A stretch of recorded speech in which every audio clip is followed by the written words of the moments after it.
सत् श्रीमते रामचंद्राय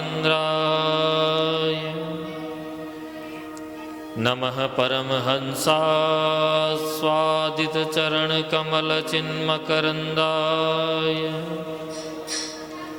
भक्तजनमानसनिवासाय श्रीरामचन्द्राय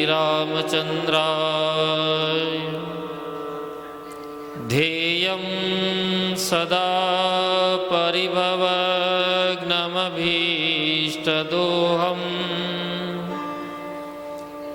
तीर्थास्पदं शिवविरञ्चिनुतं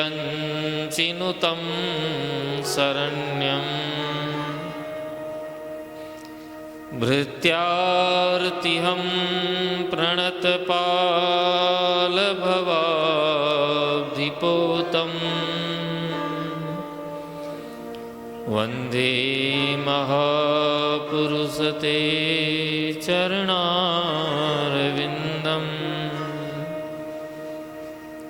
बंसी विभूषितकरान् नवनीरदाभान्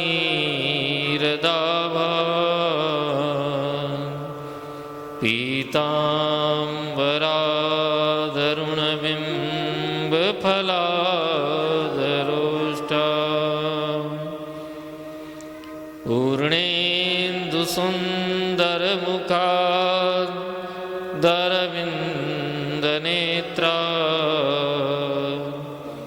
कृष्णात् परं किमपि तत्त्वमहं न जाने।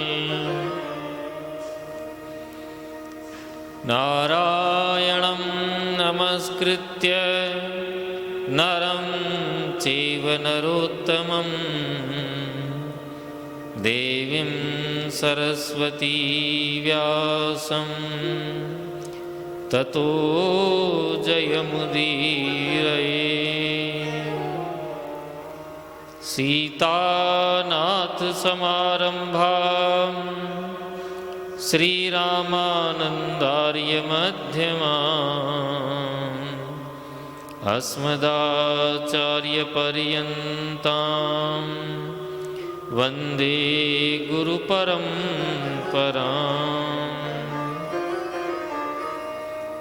अज्ञानतिमिरान्धस्य ज्ञानाञ्जनशलाकया चक्षुरुन्मीलितं येन तस्मै श्रीगुरवे नमः।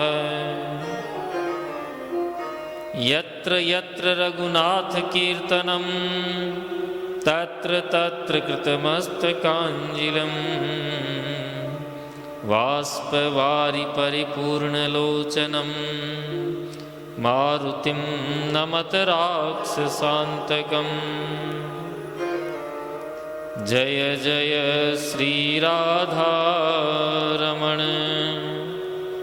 जय जय नवल किशोर जय गोपी चित्तचोर प्रभो जय जय माखन चोर। श्री वृंदावन बिहारी लाल की श्रीमद्भागवत महापुराण की श्री वेदव्यास जी महाराज की राजऋषि श्री परीक्षित जी महाराज की श्री सुखदेव जी महाराज की सूत सोनकादि ऋषियन की उद्धव जी नारद जी महाराज की शंकर भगवान की सब भक्तन की सब विप्रन की सब संतन की गंगे मैया की जमुने महारानी की भारत देश की जय जय श्री राधे।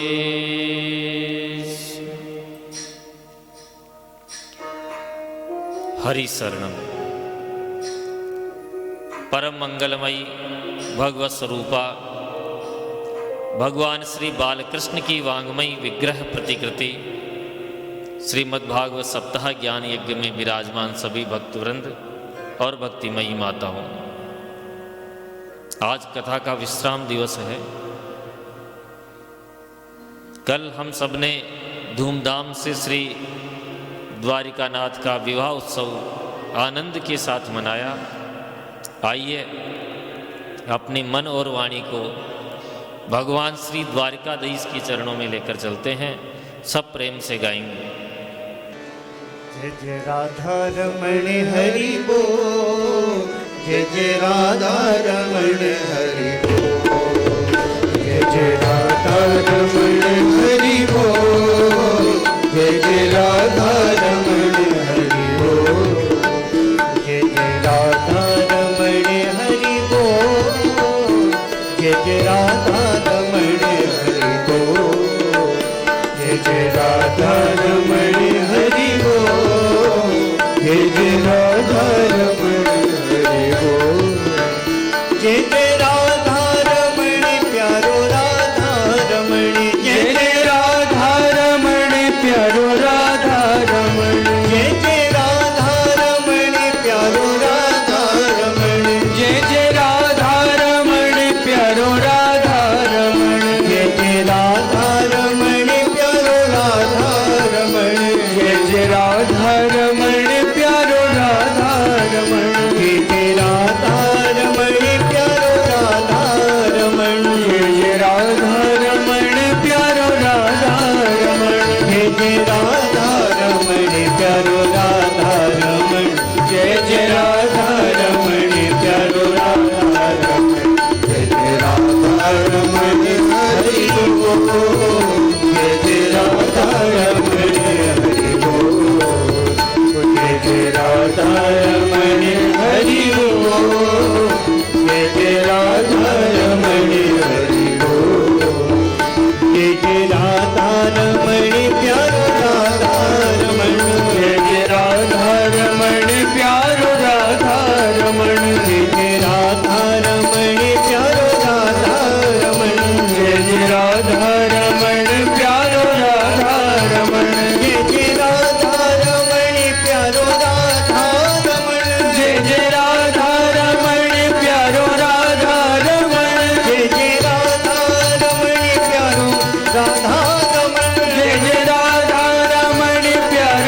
राधा रमण, जय जय राधा रमण प्यारो राधा रमण, जय जय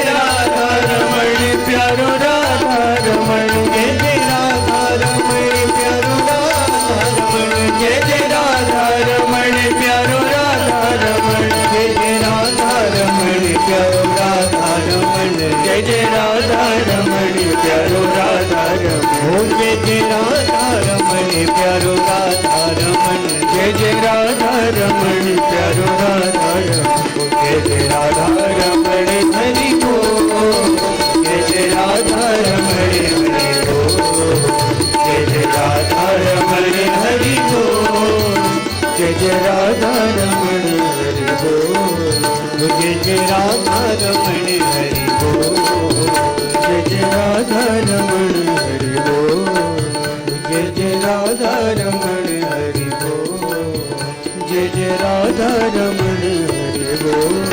बोले द्वारिकाधीश की। भगवान का प्रथम विवाह भगवती लक्ष्मी स्वरूपा रुक्मिणी जी के साथ संपन्न हुआ। लक्ष्मी जी का वर्ण केवल नारायण के साथ ही होता है। हम लक्ष्मी को अपनी पुत्री बना सकते हैं, माँ बना सकते हैं, भगिनी बना सकते हैं, लेकिन पत्नी नहीं बना सकते। जो अपने आप को लक्ष्मी पति मान लेता है उसे फिर शिशुपाल की तरह हाथ मलते हुए रह जाना पड़ता है। भगवान ने यदि आपको लक्ष्मीवान बनाया है, लक्ष्मी दी है,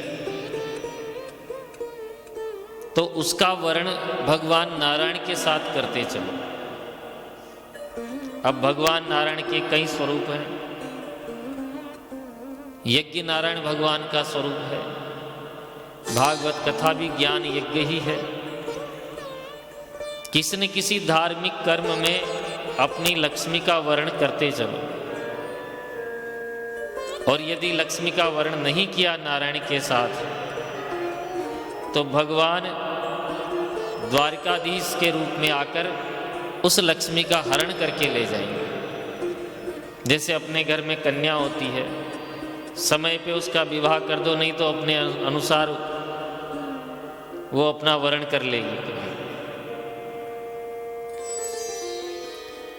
शिशुपाल को जब समाचार लगा कि जिससे हमारा विवाह होने वाला था,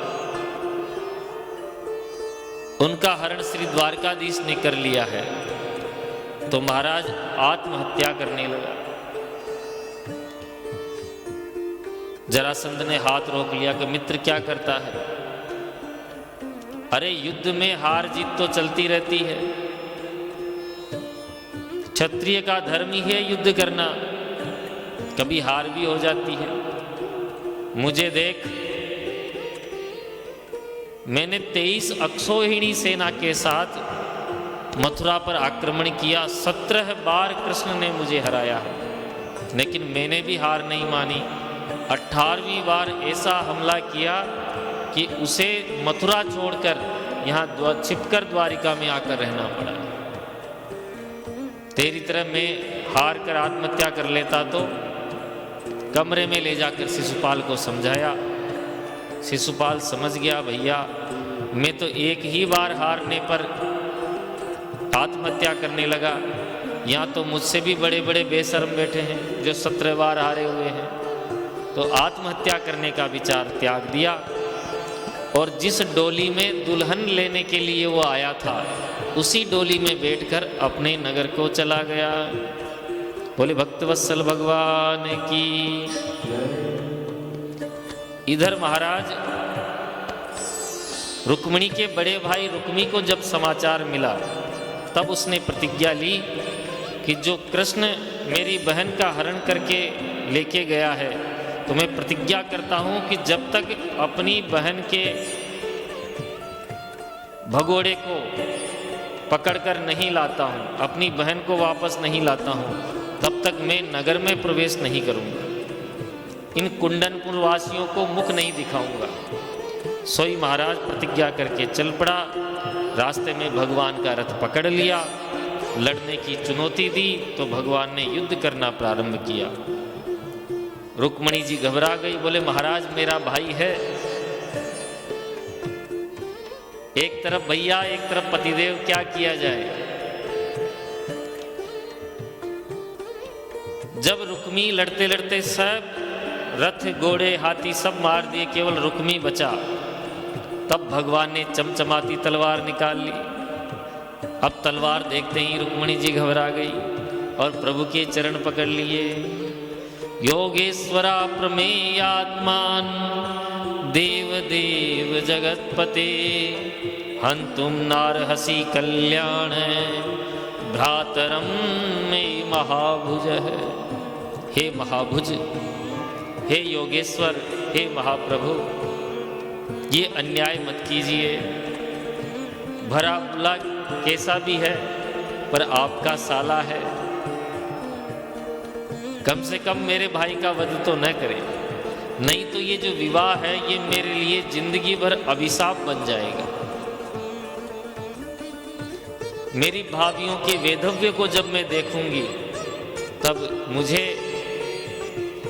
अपने विवाह पे बड़ी ग्लानि होगी। भगवान रुक्मिणी जी को भयभीत देखकर मुस्कुरा पड़े।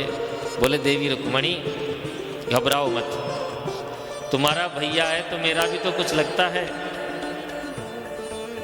अब मारना थोड़ी है, रिश्तेदार बन गया है, लेकिन इसका अभिमान तो थोड़ा तोड़ना पड़ेगा। सोई प्रभु रथ से कूद पड़े और रुक्मी का सिर मूंडने लगे, गंजा कर दिया पूरा। उधर पीछे से शंख बजाते हुए दाऊ भैया आ गए, और जैसे ही दाऊ भैया आए, गोविंद का हाथ पकड़ लिया। कृष्ण ये नाईगिरी का काम कब से करने लग गया भैया हैं? अरे जैसा भी है तेरा साला है, रिश्तेदारों के साथ कोई ऐसा व्यवहार करते हैं, ये बहुत निंदनीय काम किया है तुमने। असात्विदम कृष्ण कृतमज्जगजुपप्सितम वपनम सस्नुसुकेशानाम वैरूप्यम सुहृदो वदः। ये तूने अपने साले का सिर मूंडकर रिश्तेदारों वाला काम नहीं किया है। तो महाराज भगवान कहते हैं कम से कम बहू रानी के सामने तो मत डांटो, पीठ पीछे खूब डांट लेना। और ताऊ भैया इसलिए भी डांट रहे हैं ताकि रुक्मी को ग्लानि का अनुभव हो, भाई अपने पक्ष में कोई ना कोई तो बोलने वाला हो। तो सिर मुंडाकर रुक्मी को तो भेज दिया। अब महाराज इधर भगवान बहू रानी के साथ में द्वारिका आए हैं। सुंदर तोरण पताकाएं द्वारिका के नगरवासियों ने भगवती लक्ष्मी स्वरूपा रुक्मिणी का स्वागत किया है।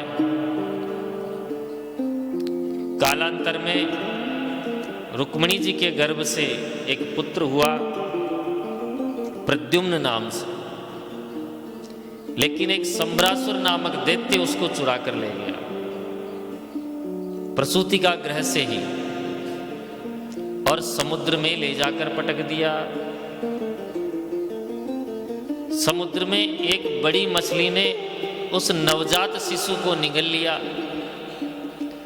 उस मछली को किसी मछुआरे ने पकड़ा और जब पेट चीरा तो वह शिशु निकला जीवित, और वही मछुआरे ने वह शिशु सम्रासुर को भेंट कर दिया। बोले महाराज आज बड़ा आश्चर्य हुआ है, एक मछली के पेट से नवजात शिशु हुआ है। तो सम्रासुर को पता नहीं है कि ये वही है। तो उस नवजात शिशु का लालन पालन सम्रासुर के महल में होने लगा। उधर नारद जी ने संदेश दे दिया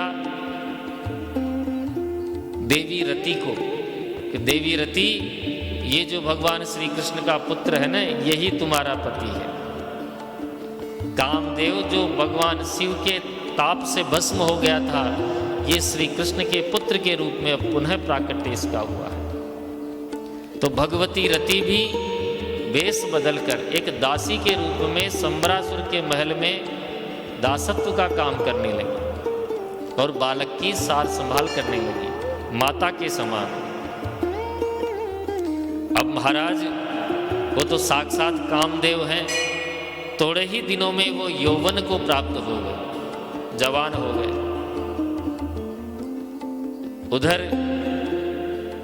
भगवती रति के व्यवहार में भी परिवर्तन आने लगा, क्योंकि पहले तो वो मातृ के समान व्यवहार करती थी, अब प्रेमिका के समान व्यवहार करने लगी। तो प्रद्युम्न जी ने प्रश्न किया, देवी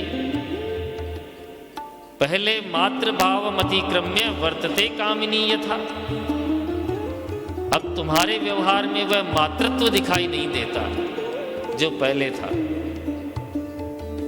तब रति ने पूरी कहानी सुना दी। भगवान नारायण सुतः संवरेणा हृतो गृहात् अहं ते अधिकृता पत्नी रति कामो भवान प्रभु। रति कहती है, अरे आप तो साक्षात द्वारकाधीश के पुत्र हो और सम्रासुर तो आपका सबसे बड़ा दुश्मन है, और मैं आपकी जन्म जन्म की पत्नी रति हूं और आप मेरे पति कामदेव हो। सारी घटना विस्तार से सुनते ही प्रद्युम्न जी क्रोध में भर गए और सम्रासुर को जाकर ललकारा कि मैं ही तेरा काल कृष्ण का लाल प्रद्युम्न हूं। सम्रासुर कांप गया कि मेरा काल मेरे ही घर में आकर इतना बड़ा हो गया। दोनों में भयंकर युद्ध हुआ और सैन्य शक्ति के साथ प्रद्युम्न जी ने सम्रासुर का वध किया और देवी रति के साथ पुनः द्वारिका लौट आए। बोल द्वारिकाधीश भगवान की। रुक्मिणी जी के तो आनंद का पारावार नहीं रहा। जो बालक प्रसूति का ग्रह से छोटी सी अवस्था में खो गया था, आज वह इतने वर्षों बाद लौटा है तो बहू रानी के साथ लौटा है। महाराज प्रद्युम्न का स्वागत हुआ। उधर श्री सुखदेव जी वर्णन करते हैं, राजन भगवान के और भी अनेकों विवाह हुए। उनका वर्णन करते हुए श्री सुखदेव जी कहते हैं कि सत्राजित नाम का एक राजा था। उसने भगवान सूर्य को प्रसन्न करके एक बहुमूल्य मणि प्राप्त कर ली। उस मणि की विशेषता ये थी कि वो 8 भार सोना नित्य देय प्रदान करती थी। एक भार में 10 तोला होता है, तो 8 भार में 80 तोला हो गया ना महाराज। हाँ हाँ, बढ़िया हो आप, गणित नहीं आती है, अन्यथा मत लेना मेरी बात को। 8 बार सोना नित्य देती थी। एक दिन वह सत्राजित मणि गले में पहनकर द्वारकाधीश के दरबार में आया, तो दरबारियों ने कहा, भैया ये मणि द्वारकाधीश के गले में बड़ी सुंदर लगेगी।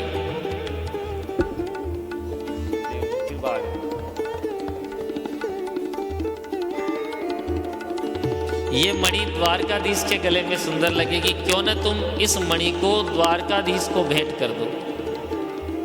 सत्राजित बोला, क्यों भाई, मैंने तपस्या करके ये मणि प्राप्त की है, तो मैं इसे भेंट करने वाला नहीं हूं। लौटकर पुनः आया। दूसरे दिन सत्राजित का भाई प्रसेन शिकार खेलने जा रहा था। उसने अपने भाई से बोला, भैया आप नित्य इस मणि को पहनते हो, कुछ दिना के लिए हमें भी दे दो, हम भी तो देखें मणि कैसी लगेगी। तो भाई के मांगने पर सत्राजित ने मणि दान की। मंत्रियों सहित प्रसेन शिकार खेलने गया और सिंह के हाथों मारा गया।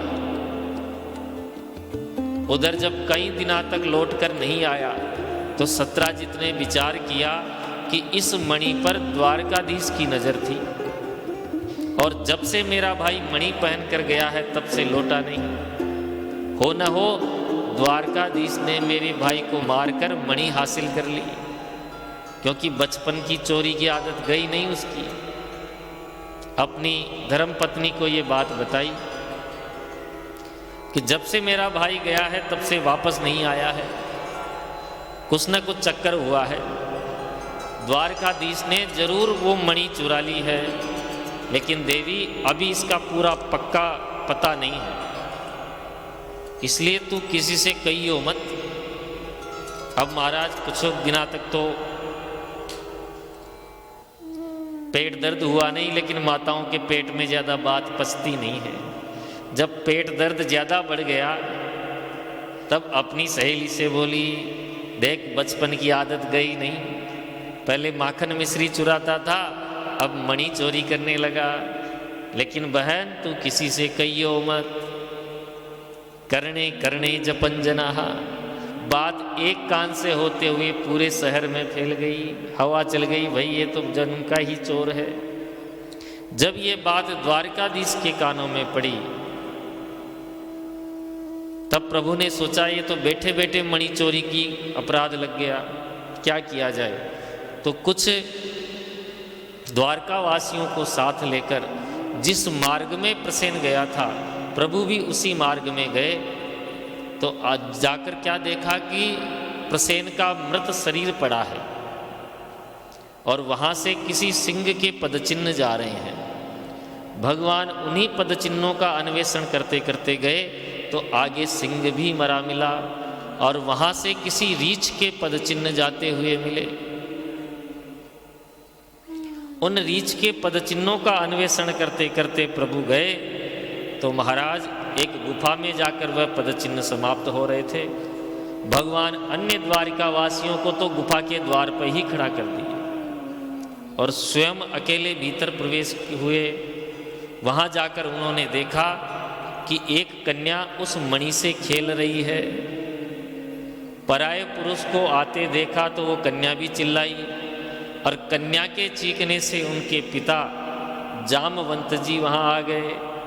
अनजाने पुरुष को देखकर युद्ध के लिए चुनौती दी, तो दोनों में भयंकर युद्ध होने लगा। कुल 28 दिन तक युद्ध हुआ, और 28वें दिन भगवान ने जाम्बवंत को नीचे पटककर ऐसा घूंसा मारा कि नस नस ढीली हो गई। जाम्बवंत जी हाथ जोड़कर बोले, प्रभु मैं पहचान गया, आप ही मेरे राम जी हो, क्योंकि मुझे युद्ध में मेरे प्रभु के अलावा कोई हरा नहीं सकता। भगवान भी सावधान हो गए, बोले प्रभु आपका आगमन कैसा हुआ? ये जाम्बवंत जी वही हैं रामावतार वाले, क्योंकि जब राम रावण संग्राम संपन्न हो गया था तब श्री जाम्बवंत जी ने प्रभु से इच्छा प्रकट की, प्रभु आपने मुझे मंत्री पद दिया लेकिन युद्ध में उतरने नहीं दिया, तो मैंने अभी तक मेरे भुजाओं की खुजली मिटी नहीं है, क्योंकि रामादल में जाम्बवंत जी ने युद्ध नहीं किया था, केवल वही बचे रहे। बोले मुझे भी किसी से लड़ना है तो आप ही लड़ो। बोले हम तो अभी मर्यादा पुरुषोत्तम स्वरूप में हैं और आप हमारे पिता तुल्य हैं, इसलिए हम आपसे लड़ नहीं सकते, आपको अवसर जरूर देंगे। तो आज जाम्बवंत जी को मल्ल युद्ध का अवसर दिया। जाम्बवंत जी ने प्रभु से पूछा, प्रभु आपका आगमन क्यों हुआ? बोले देखो, प्रभु ने मणि चोरी की पूरी घटना जाम्बवंत जी को श्रवण करवाई। बोले बैठे बैठे ही हमारे ऊपर मणि चोरी का अपराध लग गया, अब ये मणि हमको दो। जाम्बवंत जी बोले, प्रभु ये मणि तो हम अपनी कन्या को भेंट कर चुके हैं, अब पुत्री को दिया हुआ धन में ले नहीं सकता, तो क्या किया जाए? बोले अब तो एक ही मार्ग है, आप मेरी पुत्री से विवाह कर लो और दहेज में मणि भी ले लो। भगवान बोले भाई जैसी थारी मर्जी। तो वहीं जंगल में ही मंगल हुआ और भगवान ने जाम्बवंत की पुत्री जाम्बवती के साथ विवाह संपन्न किया। ये हुआ प्रभु का कौन सा? अंगुली करके बताओ। दूसरा। हाँ,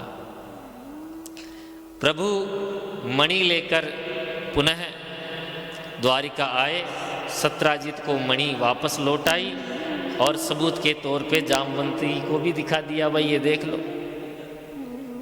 अब तो महाराज सत्राजित बड़ा लज्जित हुआ, वो जहां भी जाता सब उसे चुगलखोर कहते कि ये दुष्ट बैठे बिठाए द्वारकाधीश के ऊपर लांछन लगा दिया। अब कहीं भी उसका सम्मान नहीं होता। तो एक दिन प्रभु के दरबार में आया, बोले प्रभु जहां भी जाता हूं वहां सब लोग मुझे चिढ़ाते हैं। बोले तूने काम ही ऐसा किया है?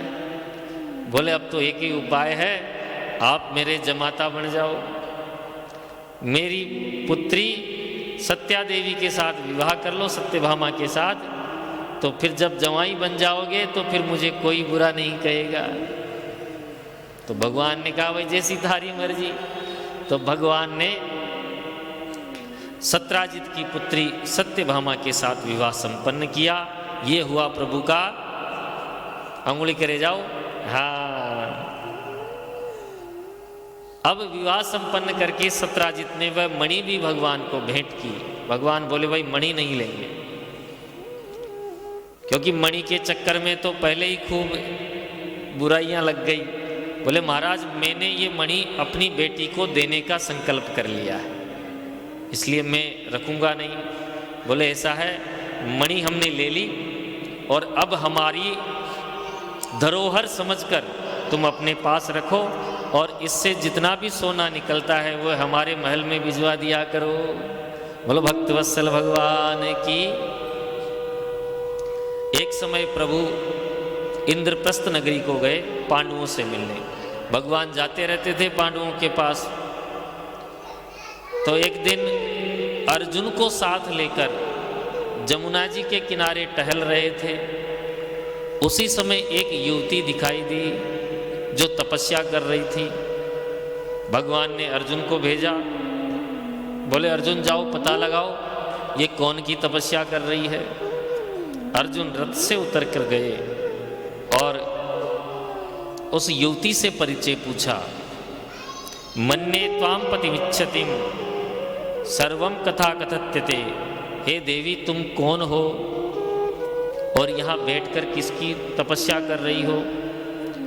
तब उस युवती ने परिचय दिया, अहम देवस्य सवितुर दुहितां पतिमिच्छति विष्णुवरेण्यं वरदं तपः परममस्तितः अहम देवस्य सवितुर, मैं सविता की पुत्री, कालिंदी मेरा नाम है। विष्णु वरेण्यम वरदम, भगवान नारायण को अपने पति के रूप में पाने के लिए तपस्या कर रही हूँ। नान्यम पतिम वृणे वीर तम मृते श्री निकेतनम, नान्यहम, और किसी और का वर्ण नहीं करूंगी। अर्जुन लौट कर आए, बोले प्रभु आपकी बृहस्पति बड़ी जोरदार चल रही है, ये कन्या आपको ही पति के रूप में पाने के लिए यहाँ तपस्या कर रही है। भगवान बोले तो चलो परिचय कराओ। तब अर्जुन ने कालिंदी से, जमुना जी से भगवान का परिचय करवाया और वहीं जमुना जी के तट पे ही दोनों का पाणी ग्रहण संपन्न हुआ। ये हुआ प्रभु का कौन सा अवंती उज्जैन देश के राजा विंद और अरविंद,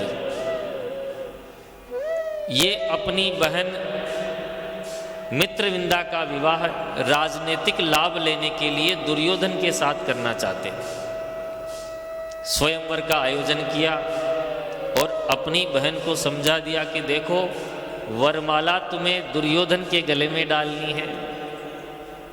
भगवान अर्जुन के साथ स्वयंवर में पहुंच गए, क्योंकि नोता तो मिला ही था। मित्रविंदा ने द्वारकाधीश के दर्शन करते ही भाइयों की बात तो भूल गई। ऐसे सुंदर छेल छबीले नटखट कन्हैया के दर्शन किए कि वरमाला द्वारकाधीश के गले में डाल दी। और राजाओं ने विरोध किया तो अर्जुन ने अपनी तलवार निकाल ली, तो सब राजा चुपचाप बैठ गए और भगवान मित्रविंदा का हरण करके द्वारिका आ गए। ये हुआ प्रभु का 5वां विवाह है। कौशल नरेश महाराज नग्नजित, इनकी पुत्री का नाम है सत्या देवी। इन्होंने प्रतिज्ञा की थी कि मेरे पास 7 खूंखार बैल हैं, जो एक साथ इन 7 बैलों को नथ देगा उसी के साथ मैं अपनी कन्या का विवाह करूंगा। तो एक बार द्वारकाधीश वहां गए तो सत्या देवी ने प्रभु से प्रार्थना की कि हे प्रभु, वरम विलोक्याभिमतम समागतम नरेंद्र कन्या चकमे रमापति। आज तक अनेक राजा आए हैं, उनकी हड्डी पसली तोड़ दी इन बैलों ने। मैं आपसे विवाह करना चाहती हूँ, इसलिए आप मेरे पिता से बात करो। ये इतिहास में पहला विवाह है जब भगवान ने किसी विवाह की कामना की है, किसी से बात की है। नहीं तो अब तक जितने भी विवाह हुए हैं सब टप से ही हो गए। तब भगवान ने राजा से याचना की कि नरेंद्र याचना कविभिर, नरेंद्र याचना, हे राजा मैं आपसे याचना करता हूँ, कन्याम त्वदीयाम नहीं शुल्कदा वयम, ये जो तुमने शुल्क रखा है बैलों को नथने का, ये समाप्त कर दीजिए और कन्याम त्वदीयाम, कन्या मुझे दान कर दीजिए। राजा बोला भाई मैं क्षत्रिय हूँ, प्रतिज्ञा को तोड़ नहीं सकता, इसलिए आपको ये तो करना ही पड़ेगा। तब भगवान ने 7 अलग अलग रूप बनाकर उन 7 बैलों को एक साथ नथ दिया और कौशल नरेश महाराज नग्नजित की कन्या सत्या देवी के साथ विवाह संपन्न किया। ये हुआ प्रभु का कौन सा? हाँ। और इस विवाह में भगवान को दहेज भी खूब मिला मारा। हाँ। दक्षिण भारत में श्रुत कीर्ति हैं, जो रिश्ते में भगवान की बुआजी लगती है, वह भगवान को अपने पुत्र के समान मानती है। और ज्यादा रिश्ता प्रगाढ़ करने के लिए अपनी पुत्री भद्रा देवी का विवाह भगवान के साथ कर दिया, क्योंकि जमाता भी पुत्र के समान ही होता है। ये मामा बुआ में जो संबंध होता है, ये अभी भी दक्षिण भारत में कई जगह परंपरा है, वहाँ ये संबंध होता है। ये दक्षिण भारत की ही थी। तो भद्रा देवी के साथ भगवान का विवाह संपन्न हुआ। ये हुआ प्रभु का 6 अच्छा 7। मद्र देश के राजा, इनकी कन्या का नाम लक्ष्मणा। तो महाराज इन्होंने स्वयंवर का आयोजन किया और जो चक्र पे मछली का चक्र घूमता है, उसकी परछाई देखकर, ऊपर तो मछली घूमती है, नीचे उसकी परछाई रहती है, तो परछाई के अंदर भगवान ने निशाना साध कर, लक्ष्य साध कर इस लक्ष्मणा नाम की कन्या के साथ विवाह किया। ये हुआ प्रभु का, उंगली तो करो, उंगली तो भूल ही गए, ये 10 कर दी माता जी, 8 करो। हाँ, अब पूरी उंगलियां करना, जितने जितने विवाह होते हैं। 8 हो गई ना? अच्छा, ये तो 8 विवाह तो अलग अलग हुए। 16,100 विवाह भगवान ने एक ही मुहूर्त में संपन्न किए। श्री परीक्षित जी ने प्रश्न किया, महाराज ये एक साथ इतना विवाह कैसे किए? बोले भौमासुर नाम का दैत्य, जब भगवान ने 8 विवाह कर लिए तो इस भौमासुर ने संकल्प किया कि मैं 20,000 विवाह करूंगा। तो ये जिस भी राजा के यहाँ जाता उसकी कन्या का हरण करके ले आता। धीरे धीरे संख्या 16,100 हो गई। अब उन्हीं राजकन्याओं ने भगवान से प्रार्थना की तो भगवान भी सभार्यो गरुड़ारूढ़ प्राग ज्योतिषपुरम ययो, अपनी पत्नी सत्यभामा के साथ भगवान गरुड़ पर सवार होकर इसकी नगरी में गए। उसकी नगरी पे द्वार पर एक 5 मुंह वाला दैत्य सुरक्षा कर रहा था, मुर नामक दैत्य। तो भगवान ने सुदर्शन चक्र से उस मुर दैत्य के 5 सिर काट डाले। मुर को न मारने के कारण भगवान का नाम मुरारी हो गया। बोले मुरारी भगवान की। इस भौमासुर का सैन्य शक्ति सहित भगवान ने उद्धार किया और उसके जेल खाने में बंद सभी राजकन्याओं को मुक्त किया। मुक्त होते ही राजकन्याओं ने कहा, प्रभु आपने इस दुष्ट की जेल से तो हमें मुक्त कर दिया, पर हम लौटकर वापस घर नहीं जा सकते, क्योंकि अब कोई भी राजा हमसे विवाह नहीं करेगा। तो अब हमारे पास एक ही मार्ग है कि हम अपना प्राण त्याग दें। प्रभु बोले, जिसका कोई नहीं उसके हम हैं। तो सभी राजकन्याओं ने भगवान को पति के रूप में वर्ण किया और भगवान ने भी तथास्तु बोलकर एक ही मुहूर्त में सबको अधिकृता पत्नियों का स्थान दिया। बोल द्वारिकाधीश की। 16,100 तो ये हो गए और 8 वो हो गए। अब कितने हो गए? 16,108। ये हैं द्वारकाधीश के ठाठ। अब उंगली तो करो माता जी, हैं? ये लो, ऐसे करते 1 फिर 2 फिर 4 फिर 8। बोलो भक्तवत्सल भगवान की।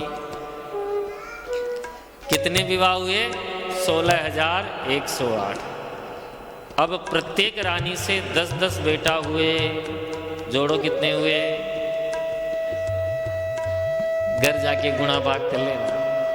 10-10 बेटा और 1-1 बेटी। 16,108 गुणा 10 बराबर 1,61,008।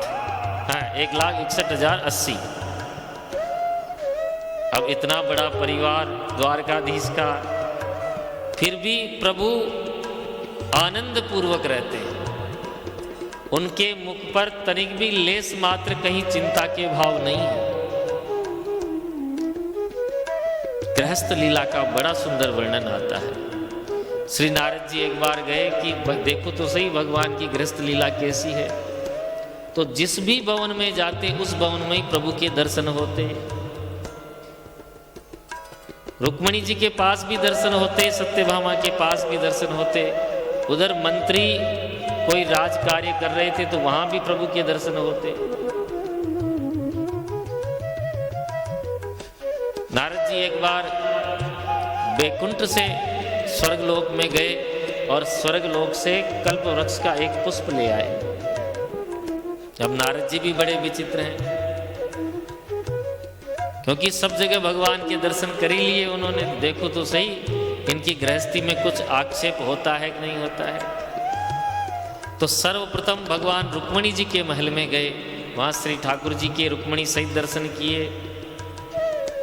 तो जैसे ही नारद जी ने प्रणाम किया, रुक्मणी जी ने प्रश्न किया कि नारद जी आज बड़े दिना में आए, कहाँ ते आए, कहाँ जा रहे हो? बोले देवी जी हम तो स्वर्ग लोक होकर आए हैं और ये देखिए ये कल्प वृक्ष का पुष्प लाए हैं। तो वो कल्प वृक्ष का पुष्प रुक्मणी जी को भेंट कर दिया और रुक्मणी जी ने वो कल्प वृक्ष का पुष्प अपने बालों में गूंथ लिया।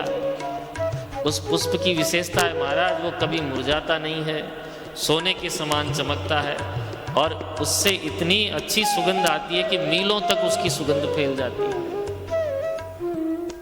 फिर नारद जी गए सत्यभामा के पास, प्रणाम किया सत्यभामा ने। बोले नारद जी कहाँ ते आए, कहाँ जा रहे हो? बोले देवी जी आपको तो पता ही है अपने राम एक जगह कहीं टिकते नहीं, स्वर्ग लोक होकर आए थे और आपको क्या बताऊं कल्प वृक्ष का पुष्प लाया था और उस कल्प वृक्ष के फूल पुष्प की क्या महिमा है, क्या सुगंध आती है उसमें, सोने के समान उसकी कांति है। कहाँ कहाँ मुझे भी दिखाओ। बोले देवी जी वो तो हम रुक्मणी जी को दे आए, उनके बालों में लगा हुआ है, आप दर्शन कर लेना। अब महाराज बीज तो बो ही दिया नारद जी ने। अब जैसे ही द्वारकाधीश आए तो रुक्मणी जी ने मुंह उतार लिया। बोले देवी जी आपके मुखमंडल पे 12 कैसे बजे हुए हैं? बोले वो नारद जी कल्प वृक्ष का पुष्प लाए थे और वो देखो रुक्मणी जी को दे दिया, मुझे भी कल्प वृक्ष का पुष्प चाहिए। बोले तुम कल्प वृक्ष के पुष्प की क्या बात करते हो, तुम्हारे लिए तो कल्प वृक्ष ही ला दूंगा, पूरा कल्प वृक्ष ला दूंगा तुम्हारे लिए। अब तो महाराज जैसे जैसे समय निकलता रहा, सत्यभामा टोकती महाराज क्या हुआ कल्प वृक्ष का, आपने कहा था क्या हुआ कल्प वृक्ष का? जैसे हम लोग भी कभी कह देते ना भाई नई साड़ी के 1 तारीख को लाऊंगा, अब रोज ही पूछने लगी भाई कब लाओगे साड़ी? अरे तो तनख्वाह तो मिलने दे, कब लाओगे नई साड़ी? अब रुक्मणी सत्यभामा जी प्रतिदिन भगवान को उलाहना देने लगी। एक दिन भगवान बोले चलो सत्यभामा आज चलते हैं। तो सत्यभामा को साथ लेकर भगवान स्वर्ग में आए। इंद्र ने बड़ा जोरदार स्वागत किया और पूरे स्वर्ग को घुमाया। जैसे किसी के बड़े बंगले में जाते हो तो किसी को शौक रहता है घुमाने का, तो इंद्र को भी दिखाना था कि देखो मेरा भी स्वर्ग कोई बैकुंठ से कम नहीं है, ये कामधेनु गाय है, ये अप्सराएं हैं और ये कल्पवृक्ष है। अब सत्यभामा ने कोणी मारी महाराज बात करो, कि देवी करते हैं। जब पूरा स्वर्ग घूमकर लौटने लगे तब फिर सत्यभामा ने कोणी मारी, बोलो अब तो बात कर लो। प्रभु बोले भैया इंद्र तुम्हारा स्वर्ग बड़ा जोरदार है, तो प्रभु क्या भेंट करूं आपको? बोले हमको तो कुछ नहीं चाहिए, पर हमारी देवी जी को कल्पवृक्ष चाहिए। इंद्र हाँ करने ही वाला था कि इंद्राणी ने चोटी भर ली। महाराज मैं रोज इन्हीं के पुष्पों से अपना श्रृंगार करती हूँ, देने की जरूरत नहीं है। इंद्र तो दे भी देता, पर इंद्राणी ने चिमटी भर ली। अब महाराज देते देते इंद्र बोला महाराज ये तो स्वर्ग की धरोहर है, इसे कैसे दे सकता हूँ, आप इसके अलावा और कुछ मांग लीजिए। तो महाराज बहस बढ़ गई और युद्ध की तैयारी हो गई। युद्ध भी प्रारंभ हो गया और भगवान ने इंद्र को हराकर उस कल्पवृक्ष को जड़ सहित उखाड़कर द्वारिका में सत्यभामा के महल के बगीचे में स्थापित कर दिया। बोल भक्तवत्सल भगवान की। तो ऐसी विचित्र लीलाएं श्री द्वारिका में हो रही है। एक दिन भगवान को लगा कि कभी कोई रानी रूठ जाती है और कभी कोई रानी रूठ जाती है, हमको मनाने में भी आनंद आता है, लेकिन हमारी देवी रुक्मणी हमसे कभी नहीं रूठी। एक दिन देखे तो सही रूठी हुई रुक्मणी कैसी लगती है।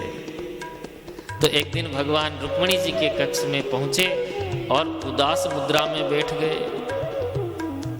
आज देवी रुक्मिणी ने प्रथम बार भगवान के चेहरे पे उदासी देखी, तो पंखा लेकर पंखा झलने लगी। क्या बात हो गई? भगवान बोले, देवी रुक्मिणी, एक बात बताओ, तुमने हमसे विवाह क्यों किया?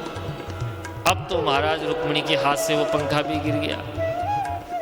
बोले, महाराज इतने बरस हो गए विवाह को, 10-10 बेटा बेटी हो गए, अब जाकर आप ये प्रश्न पूछ रहे हो कि हमने आपसे विवाह क्यों किया? भगवान बोले, देखो तुम ऐसे समझो भाई तुम्हारे घर वालों ने मेरे साथ विवाह किया, तो ये भी बात गलत है। तुम्हारे घर वालों ने तो शिशुपाल का वर्ण किया था, तुम ही जबरदस्ती मेरे साथ चली आई। अथवा मेरे में कोई गुण देखकर तुम आई हो, तो हम में तो कोई भी गुण नहीं है, हम तो एक नंबर के चोर हैं। चोराग्रगण्यम पुरुषम नमामि।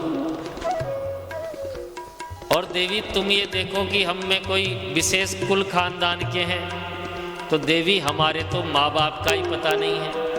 कुछ तो देव की वसुदेव का लाला बोलते हैं, कुछ नंद यशोदा का लाला बोलते हैं, तो हमारे तो कुल खानदान माँ बाप तक का पता नहीं है। इतना करने पर भी रुक्मिणी जी के चेहरे पे कोई असर नहीं हुआ।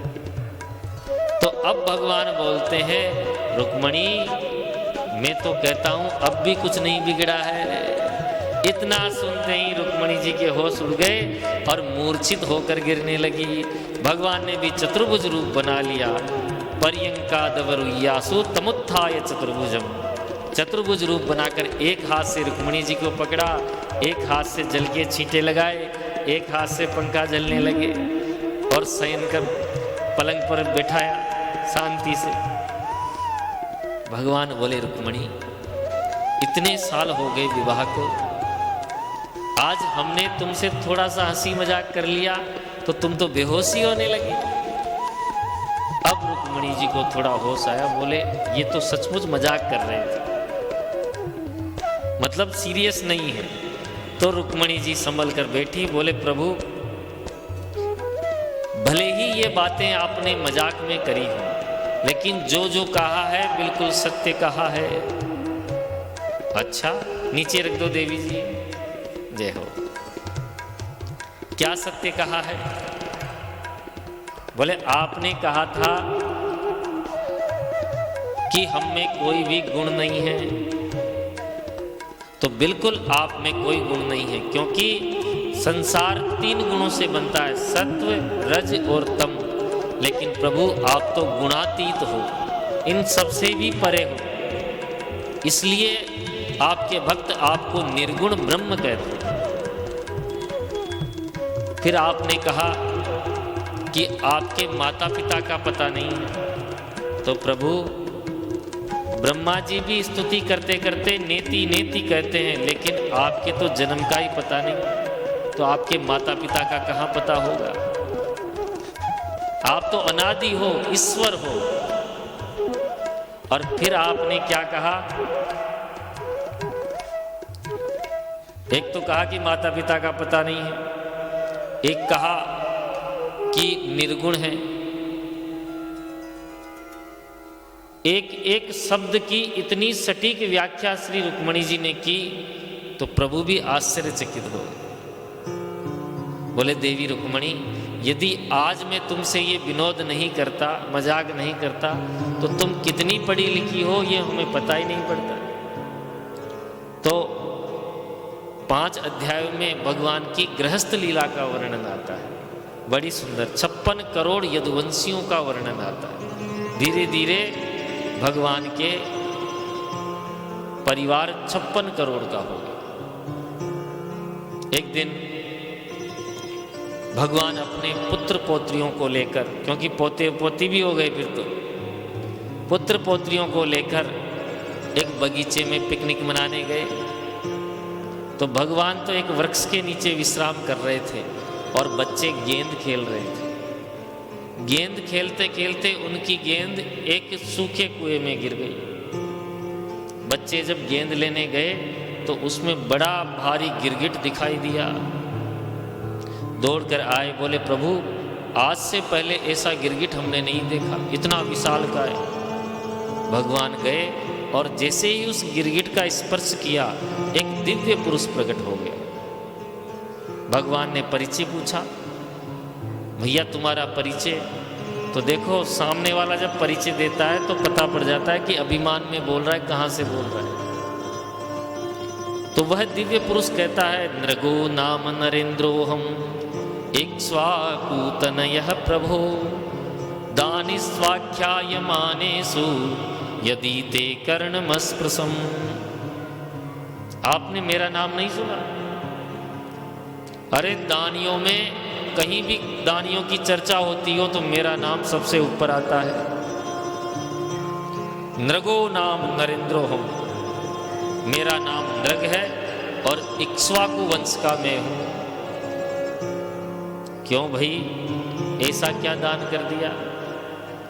बोले आकाश से जितनी बारिश की बूंदें गिरती है उनको भले कोई गिन सकता है, इस धरती में जितने धूल के कण हैं भले उनको कोई गिन सकता है, लेकिन मैंने जितनी गायें दान की है उनको कोई गिन नहीं सकता। भगवान बोले भैया इतना बड़ा दानी है तो गिरगिट काहे को बना? जरूर तेरे दान में कुछ कपट है, तूने बूढ़ी ठेरी गायें दान की होगी।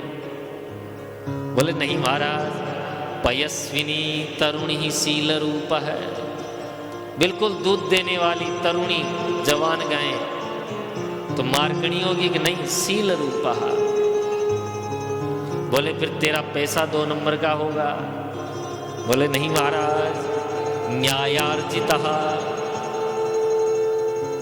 न्याय से अर्जित धन के द्वारा ही गायें लेकर मैंने दान की है। तब भगवान बोले भैया फिर गिरगिट काहे को बना? बोले मेरे दान में एक छोटी सी कमी रह गई। मैं नित्य गायें दान किया करता था, लाखों गायें। एक दिन किसी ब्राह्मण को गाय दान दी, वह रात्रि को पुनः लौटकर मेरी गायों में आकर शामिल हो गई। और दूसरे दिन मैंने वही गाय दूसरे ब्राह्मण को दान कर दी। तो पहला ब्राह्मण तो अपनी गाय को ढूंढते हुए आ रहा था और दूसरा लेकर जा रहा था।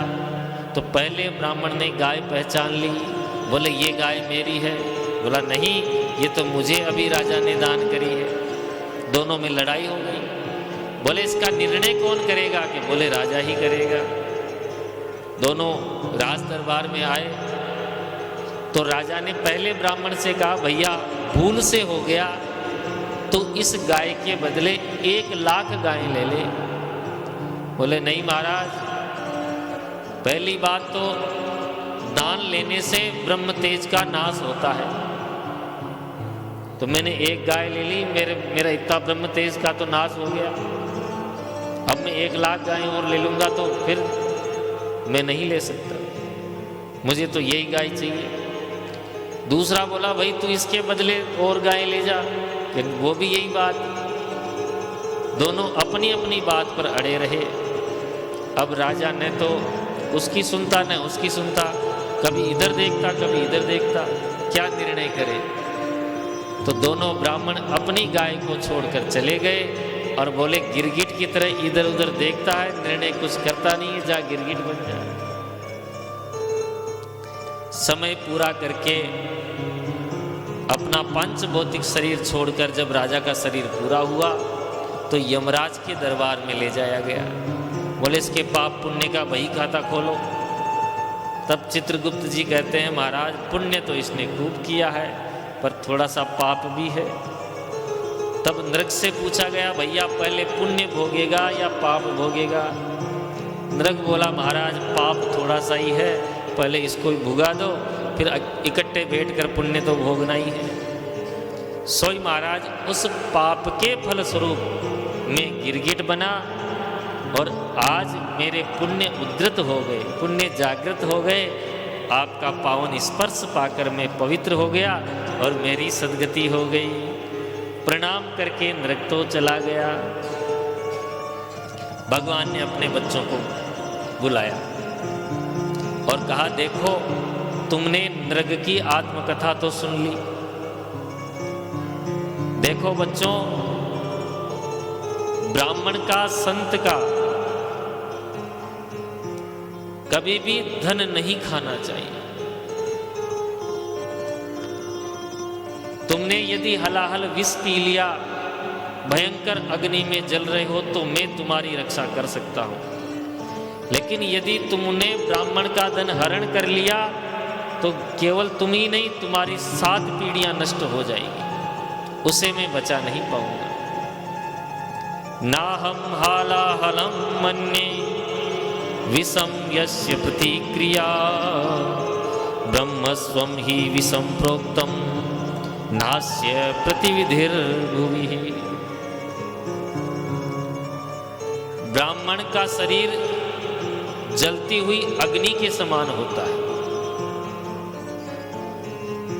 और यदि कोई श्रोत्रिय ब्रह्मनिष्ठ ब्राह्मण हो तो महाराज जैसे यज्ञ की अग्नि होती है पवित्र, उसके समान होता है।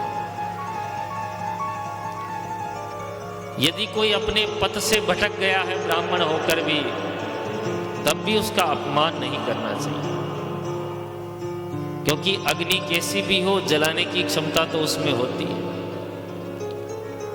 तब भगवान शिक्षा देते हैं, बच्चों कभी भी भूलकर ब्राह्मण, साधु, सन्यासी, वैरागी, विरक्त, इनका अपमान मत करो। इनके धन को हरण करना तो दूर की बात है। बोले भक्तवत्सल भगवान की।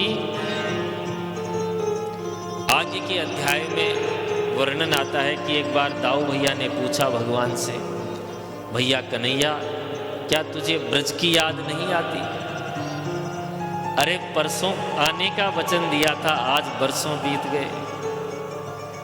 अब चल, गर्मियों की छुट्टियां आ रही है, वृंदावन चलते हैं, मधु माधव मास चैत्र वैशाख में। भगवान बोले, बड़े भैया अभी तो आप ही जाओ, हमको कुछ काम है, हम बाद में आ जाएंगे। दाऊ जी बोले, भैया तू नहीं आने वाला। सो दाऊ भैया 2 महीने ब्रज यात्रा को चल दिए। उधर जो दुष्ट प्रकृति के राजा थे उनको अवसर मिल गया, क्योंकि दाऊ जी बड़े खतरनाक हैं, उनके डर से कोई द्वारका की तरफ देखता ही नहीं।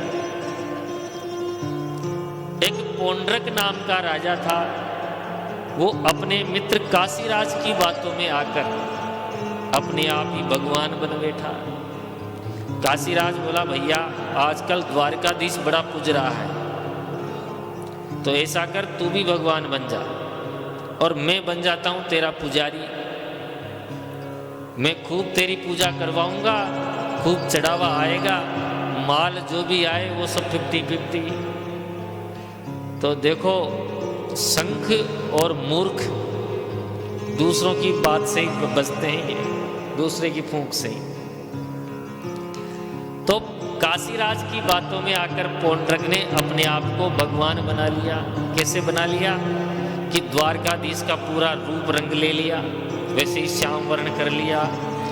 2 हाथ तो थे ही, 2 नकली हाथ और लगवा लिए, और एक मशीन का गरुड़ बना लिया जो खटका दबाते ही आकाश में उड़ने लगता।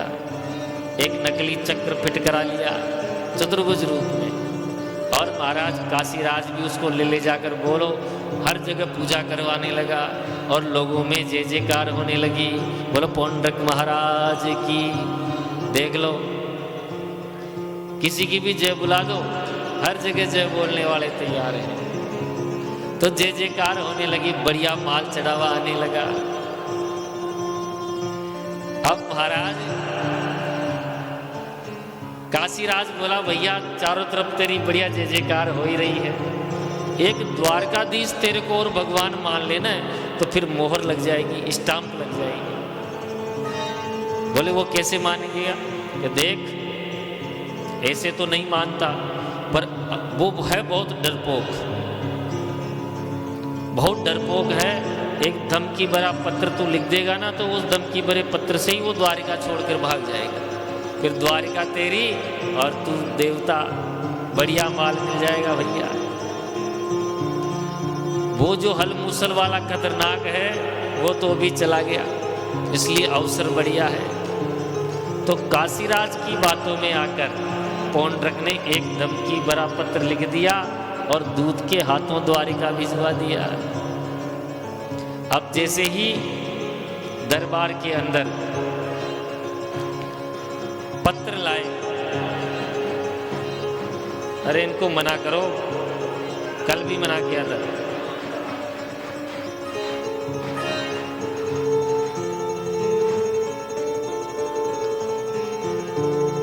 दूत द्वारकाधीश के दरबार में आकर पत्र दिया। उद्धव जी ने पत्र पढ़ा और पत्र पढ़कर उद्धव जी हंसने लगे। भगवान बोले, भाई ऐसा क्या लिखा है पत्र में, हमें भी तो बताओ। बोले, प्रभु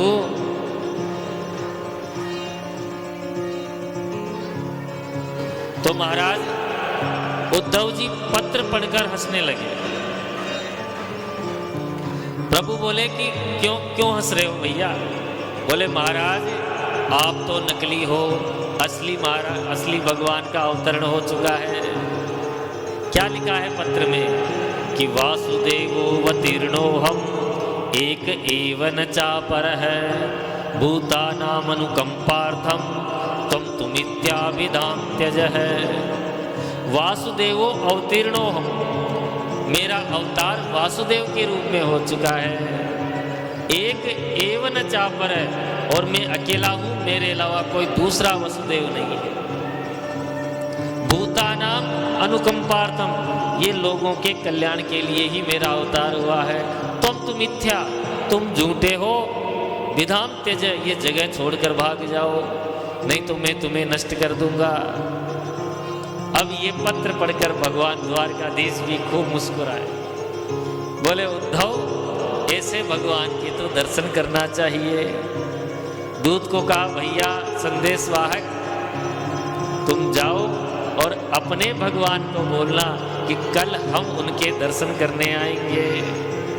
दूत लौट आया, पौंड्रक को संदेशा दिया कि कल द्वारकाधीश आपके दर्शन करने आएंगे। अब तो पौंड्रक कांपने लगा। काशीराज को बोला, मित्र तू तो कह रहा था कि वो भाग जाएगा, अरे वो तो यहीं आ रहा है, अब मैं क्या करूं? काशीराज बोला, भैया भगवान बनने में थोड़ा बहुत रिस्क तो उठाना पड़ेगा ना, तू घबराता क्यों है? मैं तेरे साथ हूं, जो भी होगा देख लेंगे, आने दे उसे। दूसरे दिन महाराज उद्धव जी को साथ लेकर भगवान पौंड्रक के यहाँ आए तो काशीराज ने इशारा कर दिया, मित्र टाइम आ गया। तभी पौंड्रक खटका दबाकर गरुड़ के ऊपर बैठकर उड़ने लगा और सुदर्शन चक्र को घुमाने लगा। जितने भी नाटक करने थे वो करने लगा। भगवान उसके स्वरूप को देखकर बहुत प्रसन्न हुए। बोले, उद्धव जी महाराज, इस पौंड्रक ने मेरा स्वरूप लेने के लिए मेरा कितना चिंतन किया होगा, रात और दिन मेरे बारे में कितना चिंतन किया होगा इसने, तो इसे तो परम गति मिलनी चाहिए। सोई महाराज भगवान ने अपना सुदर्शन चक्र चलाया और पौंड्रक का सिरोच्छेद कर दिया। उधर काशीराज भी लड़ने आया तो काशीराज का मस्तक भी काटकर काशी में भिजवा दिया। बोल भक्तवत्सल भगवान की। काशीराज का पुत्र अपने पिता की मृत्यु की खबर सुनकर उसने एक कृत्या प्रकट की, कालाग्नि पिशाच प्रकट किया। वो कृत्या भयंकर अग्नि लिए हुए द्वारिका को जलाने के लिए आई तो भगवान ने उस कृत्या को भी नष्ट करके पूरी काशी नगरी को जला दिया, पूरी काशी नगरी को भस्म कर दिया। बोलो भक्तवत्सल भगवान की। अब महाराज ये तब की बात है जब भगवान इस धराधाम पर मौजूद थे, जब ही नकली भगवान बन रहे हैं। तो अभी कोई नकली भगवान बन जाए तो कोई आश्चर्य की बात नहीं है। जब भगवान मौजूद है तभी नकली भगवान आ रहे हैं। अब तो 150 जगह जगह जाओ अलग अलग भगवान बनते हुए नजर आते हैं। एक बार दाऊ जी के द्वारा द्विविध नामक वानर का संहार कराया। दुर्योधन की बेटी लक्ष्मणा का स्वयंवर जाम्बवती के पुत्र सांब के साथ हुआ, जिसमें समस्त कौरव खिलाफ हो गए। तो दाऊ जी ने सभी कौरवों को बंधन बना लिया, बंदी बना लिया। और देवर्षि नारद ने बड़ी सुंदर द्वारिका लीला का वर्णन किया। एक समय की बात, एक दूत पत्र लेकर आया। बोले महाराज, जरासंध के बंदी खाने में 20,800 राजा बंधन में है और वो आपसे प्रार्थना कर रहे हैं, मुक्ति की याचना कर रहे हैं। और उसी समय नारद जी आए, बोले युधिष्ठिर जी राजसूय यज्ञ करना चाहते हैं।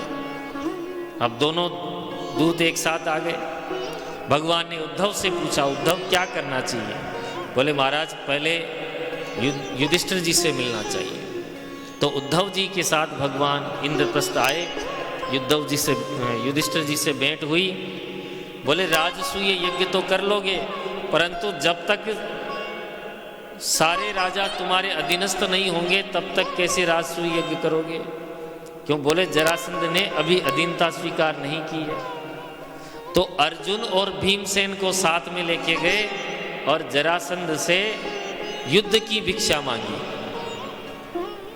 तो जरासंध ने भीमसेन से युद्ध करने की इच्छा प्रकट की और भीमसेन के द्वारा ही जरासंध का वध करवाया। 2 हिस्सों का जरासंध था, एक हिस्सा इधर फेंका, एक हिस्सा इधर फेंका। तो महाराज 18 दिन तक युद्ध चला और जरासंध का वध किया और उसके बंदी खाने में 20,800 राजाओं को मुक्त किया। जरासंध के पुत्र नकुल को राज सिंहासन पर बिठाया।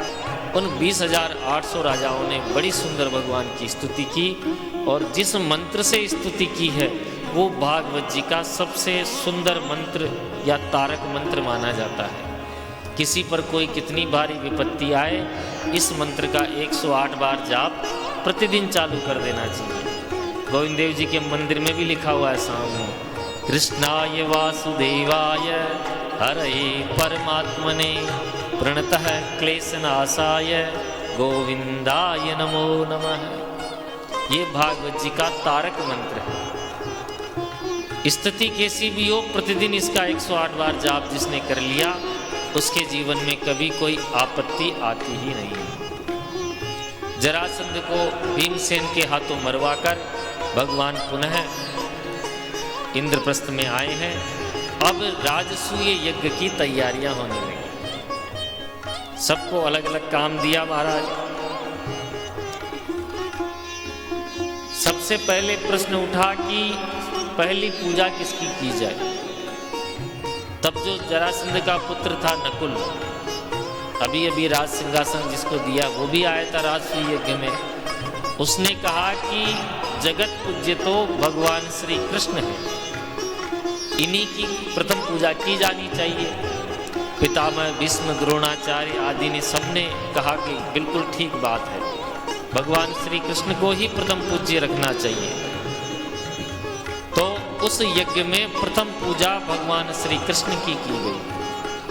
अब पूजा हो गई, यहाँ तक तो किसी ने आपत्ति नहीं करी। पूजा होने के बाद शिशुपाल खड़ा हो गया, बोला ये तो बालक है, नकुल के लिए बोला, लेकिन पितामह भीष्म द्रोणाचार्य कृपाचार्य ये तो सब बड़े बूढ़े हैं।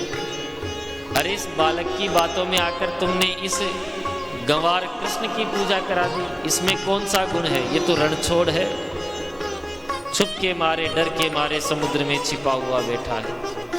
इसके न कुल का पता न खानदान का पता, गालियां देने लग गया।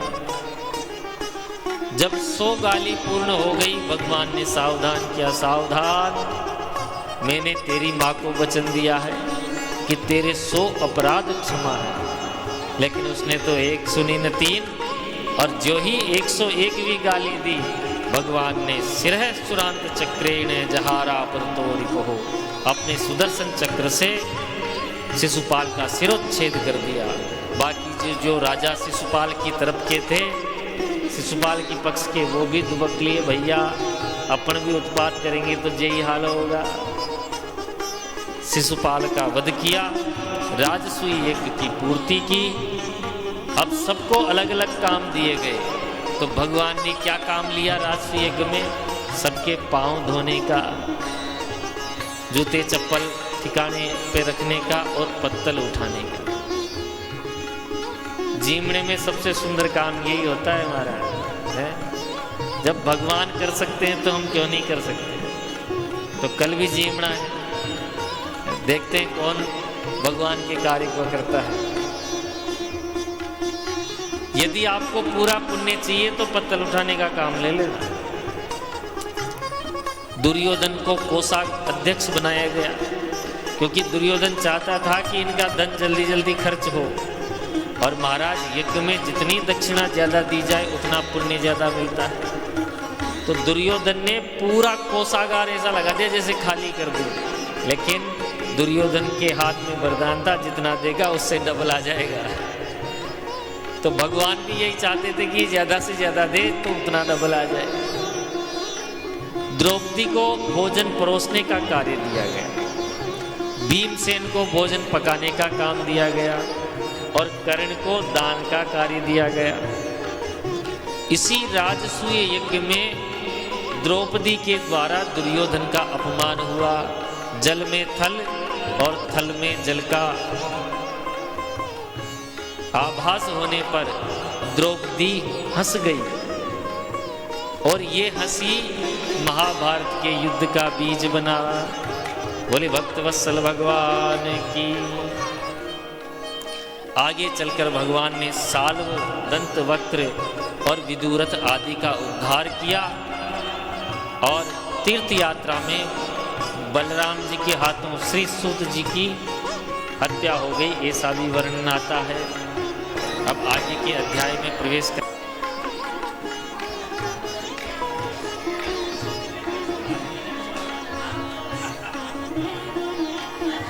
बोले द्वारिकाधीश की। सावधान होकर श्रवण करें हम। ये आम पाचक इसीलिए दी थी बीच में, भाई बैठे बैठे पैर, क्योंकि आज समय का मुझे भी ध्यान नहीं रहा, बहुत लंबा खिंच गया। सावधान होकर सुनो।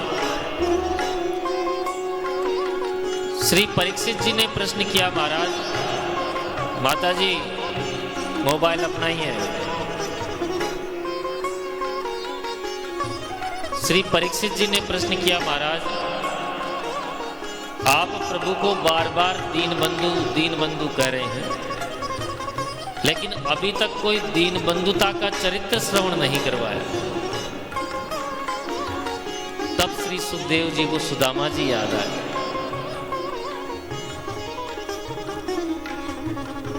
कृष्णस्यासीत् कसा कश्चित् ब्राह्मणो ब्रह्मवित्तमः विरक्त इंद्रियार्थेषु प्रशांतात्मा जितेंद्रियः। श्री सुखदेव जी सुदामा जी का परिचय देते हुए कहते हैं, एक बार भी सुदामा का नाम नहीं लिया। कृष्णस्यासीत् सखा कश्चित्, भगवान श्री कृष्ण के बचपन की सखा। ब्राह्मणों ब्रह्मवित्तम है, वो ऐसे केवल ब्राह्मण नहीं है, ब्राह्मणों में भी उत्तम ब्राह्मण है। विरक्त इंद्रियार्थेषु, सभी इंद्रियों से विरक्त। प्रशांत आत्मा, एक तो शांत आत्मा है, एक प्रशांत आत्मा। प्रशांत आत्मा किसे कहते हैं? जिसे आवश्यकता होने पर भी किसी चीज की कामना नहीं करते, संतोषी ब्राह्मण। 2 अध्यायों में श्री सुदामा चरित्र गाया है, लेकिन एक बार भी सुदामा जी का नाम नहीं। लेकिन सुशीला का परिचय देते हुए कहते हैं, दरिद्रा सीधमाना सा वेपमाना विगम्य च। सुदामा जी की पत्नी दरिद्रा थी। अब पति दरिद्र नहीं है, एक बार भी दरिद्र नहीं लिखा सुदामा जी के आगे, लेकिन पत्नी को दरिद्रा थी। क्यों? क्योंकि पतिदेव जी को तो कोई कामना नहीं है, लेकिन बच्चों को दोनों समय भोजन चाहिए, उनकी भी तो व्यवस्था करनी है। तो एक गृहिणी को तो हमेशा चिंता बनी ही रहेगी। एक दिन भगवान को लगा कि ऐसे तो ये मेरे पास आएगा नहीं, मानो भगवान ही किसी महात्मा का रूप धरकर श्री सुदामा जी के द्वार पर चले गए। द्वार पर जाकर आवाज लगाई, देवी भिक्षाम देही। सुशीला जी बाहर निकल कर आई, बोले महाराज क्षमा करें, हमारे यहाँ सूतक है। सूतक है काई बात का? बालक का जन्म हुआ है कि महाराज कन्या का जन्म हुआ है? अच्छा, क्या नाम है कन्या का? बोले कन्या का नाम है दरिद्रा। जिस दिन से ये दरिद्रा घर में जन्म ली है, देना लेना सब बंद हो गया है। महात्मा जी समझ गए। महात्मा जी बोले, पर देवी तुम तो सुदामा जी की पत्नी हो। बोले हाँ महाराज, आप मेरे स्वामी को जानते हैं?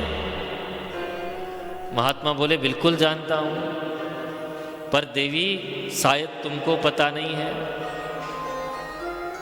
तुम्हारे स्वामी द्वारकाधीश श्री कृष्ण के बचपन के सखा है। अरे किसी दिन अपने स्वामी को द्वारकाधीश के दरबार में भेज देना, ये सारी दरिद्रता समाप्त हो जाएगी। कहकर महात्मा जी तो चले गए। शाम के समय जब सुदामा जी घर आए तो सुशीला ने बोली, महाराज सच्ची सच्ची बताओ, क्या द्वारकाधीश श्री कृष्ण आपके बचपन के सखा है? क्या मित्र हैं?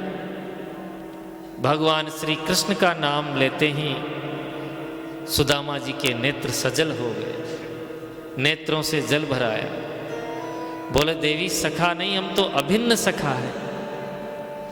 अरे बचपन में हम साथ साथ पढ़े हैं। जब मैं कोई पाठ भूल जाता तो श्री कृष्ण भी भूल जाता। बोले जो पाठ भूलेगा उसकी पिटाई होगी, और मेरे अकेले की पिटाई वो देख नहीं पाता, तो उसको याद होने पर भी वह भूलने का भी नहीं करता। हम साथ साथ गुरुकुल में पढ़े हैं। तब सुशीला बोली, प्रभु ननु ब्रह्मन भगवतः सखा साक्षात् श्रियः पति, ब्रह्मण्यस्य शरण्यस्य भगवान सात्वतर्षभः। द्वारकाधीश ब्रह्मण्य देव हैं, ब्राह्मणों पर अकिंचन दया करने वाले हैं। यदि आप एक बार द्वारकाधीश के दरबार में चले जाओ तो मुझे पक्का विश्वास है, दास्यति द्रविणम भूरि सीदते ते कुटुंबिनः। हमारे ये जन्म जन्मांतर की ये जो दरिद्रता है ये समाप्त हो जाएगी। सुदामा जी बोले, देवी इतने वर्षों के बाद अपने सखा से मिलवे जाऊं और कुछ याचना करने जाऊं? मैं नहीं जाऊं। सुशीला समझ गई कि ऐसे तो ये जाने वाले नहीं हैं। तुरंत बात पलट दी। बोले मैं ऐसे थोड़ी करूँगा आप कुछ मांगने जाओ। अरे स्वामी एक बार आप बस मिल भर आओ। जब बार बार मिलने की याचना की तो सुदामा जी के हृदय में भी मिलने का प्रेम उमड़ आया। अयम ही परमो लाभो उत्तम श्लोक दर्शनो, कम से कम उनके दर्शन ही हो जाएंगे। ये सोचकर सुशीला से कहा, देवी कुछ स्थान ऐसे होते हैं जहाँ खाली हाथ नहीं जाया जाता। माता पिता के यहाँ, गुरु के यहाँ, बिटिया के ससुराल में, राजा के यहाँ, और अपने राम के पास तो कुछ है ही नहीं, क्या लेके जाएं? बाद में कर लेना ये सब महाराज, विनम्र निवेदन।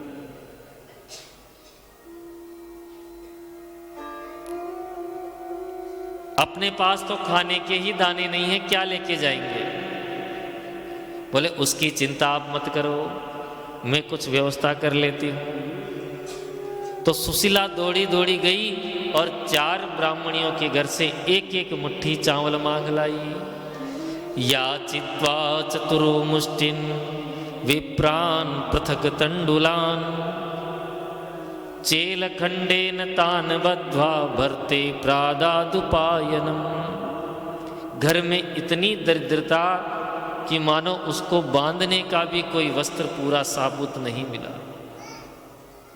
खूब ढूंढा, परंतु एक धोती को ही दुबरा तिबरा करके चेलखंडेन तान बद्ध्वा, उसी को दुबरा तिबरा करके 4 मुट्ठी चावल बांधकर अपने पति के हाथ में देते हुए बोली, प्रभु ये तुच्छ भेंट अपने सखा को समर्पित करना, तो मेरा एक संदेश भी दे देना। क्या संदेश? कि 1 मास 2 पाख में 2 एकादशी होए, सो प्रभु दीन दयाल ने नित प्रतिदीनी मोहे। बोल भक्त वत्सल भगवान की। आपके भक्त महीने में 2 बार एकादशी करते हैं, लेकिन प्रभु मेरे यहाँ तो नित्य ही एकादशी बनी रहती है। मेरे बच्चे जब भी कुछ खाने को बोलते हैं तो मैं उनसे यही बोलती हूँ, बेटा आज एकादशी है, आज नहीं बनेगा। बहुत कम शब्दों में बहुत बड़ी बात सुशीला ने बोल दी। सुदामा जी बोले, देवी अवसर आएगा तो तुम्हारा संदेश भी दे दूंगा।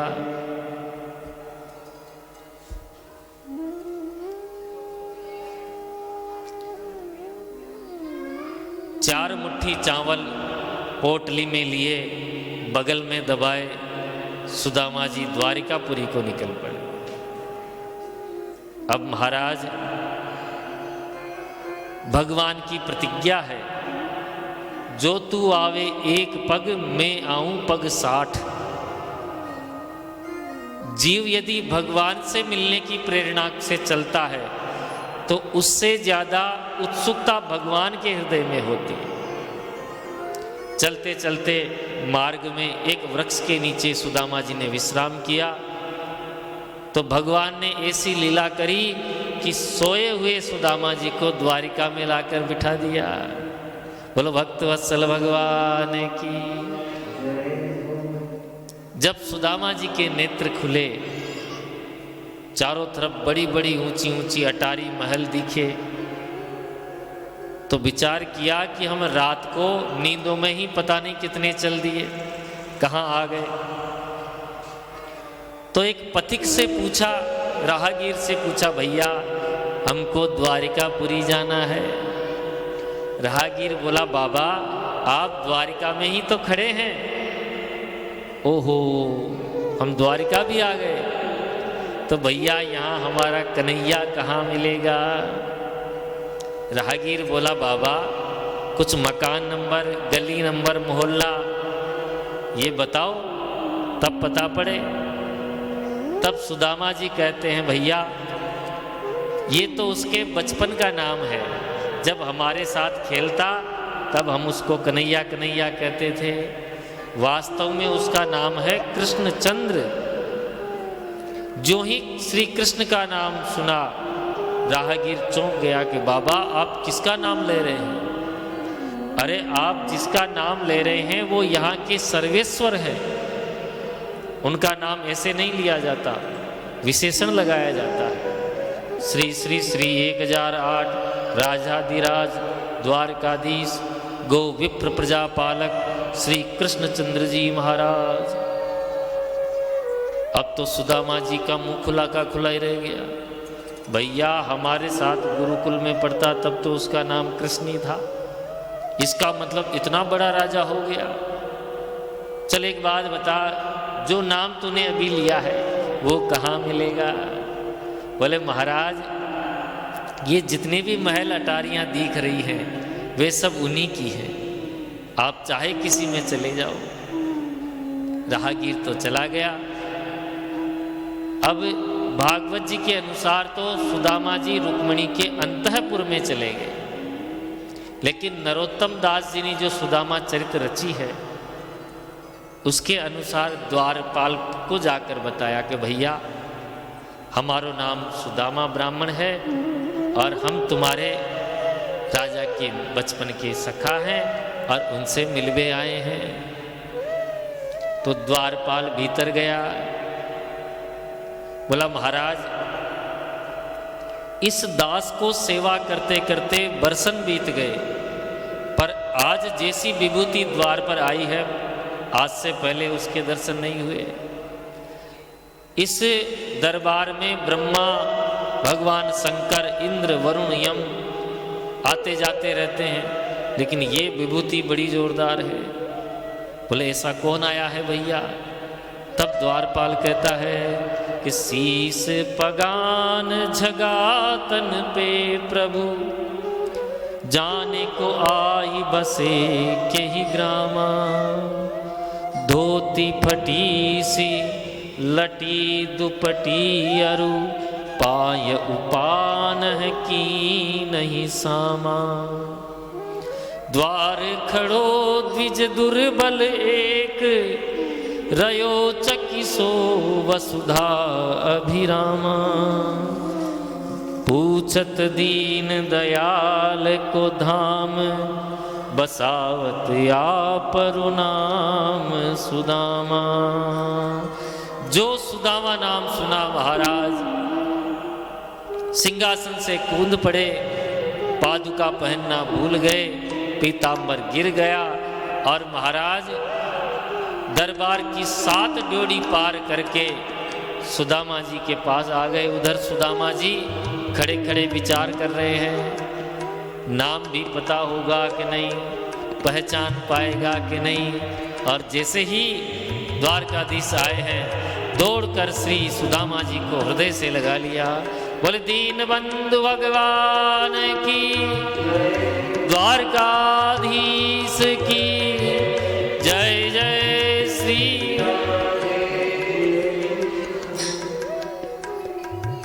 पकड़कर जकड़ लिया श्री सुदामा जी को।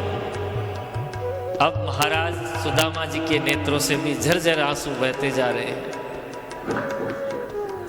भगवान को लगा बस ये सुदामा चरित्र पूरा हो जाओ, बीच में केवल 2 मिनट बस सुदामा चरित्र पूरा होता। तो महाराज द्वारकाधीश सुदामा जी का हाथ पकड़कर द्वारकाधीश के दरबार में, एक तरफ करो थोड़ा सा, एक तरफ हाथ जोड़ के बिनती। सारी सभा विस्मय चकित हो गई कि प्रभु जिसके लिए सिंहासन से कूद के गए वो ऐसा होगा। एक पूरी धोती भी शरीर पे नहीं, आधी ऊपर है आधी नीचे है, पैरों में कोई जूती चप्पल नहीं है। और सभा की भव्यता को देखकर सुदामा जी आश्चर्यचकित हो रहे हैं। भगवान ने सुदामा जी को निज सिंहासन पर बैठाया, खुद चरणों में बैठ गए और पैरों का तलवा हाथ में लेकर अपने पीतांबर से धीरे धीरे धूल साफ करने लगे। जो पैरों के तलवों पे दृष्टि गई, इतनी लंबी यात्रा करने के बाद बड़े बड़े छाले हो गए, कुछ छाले फूट भी गए।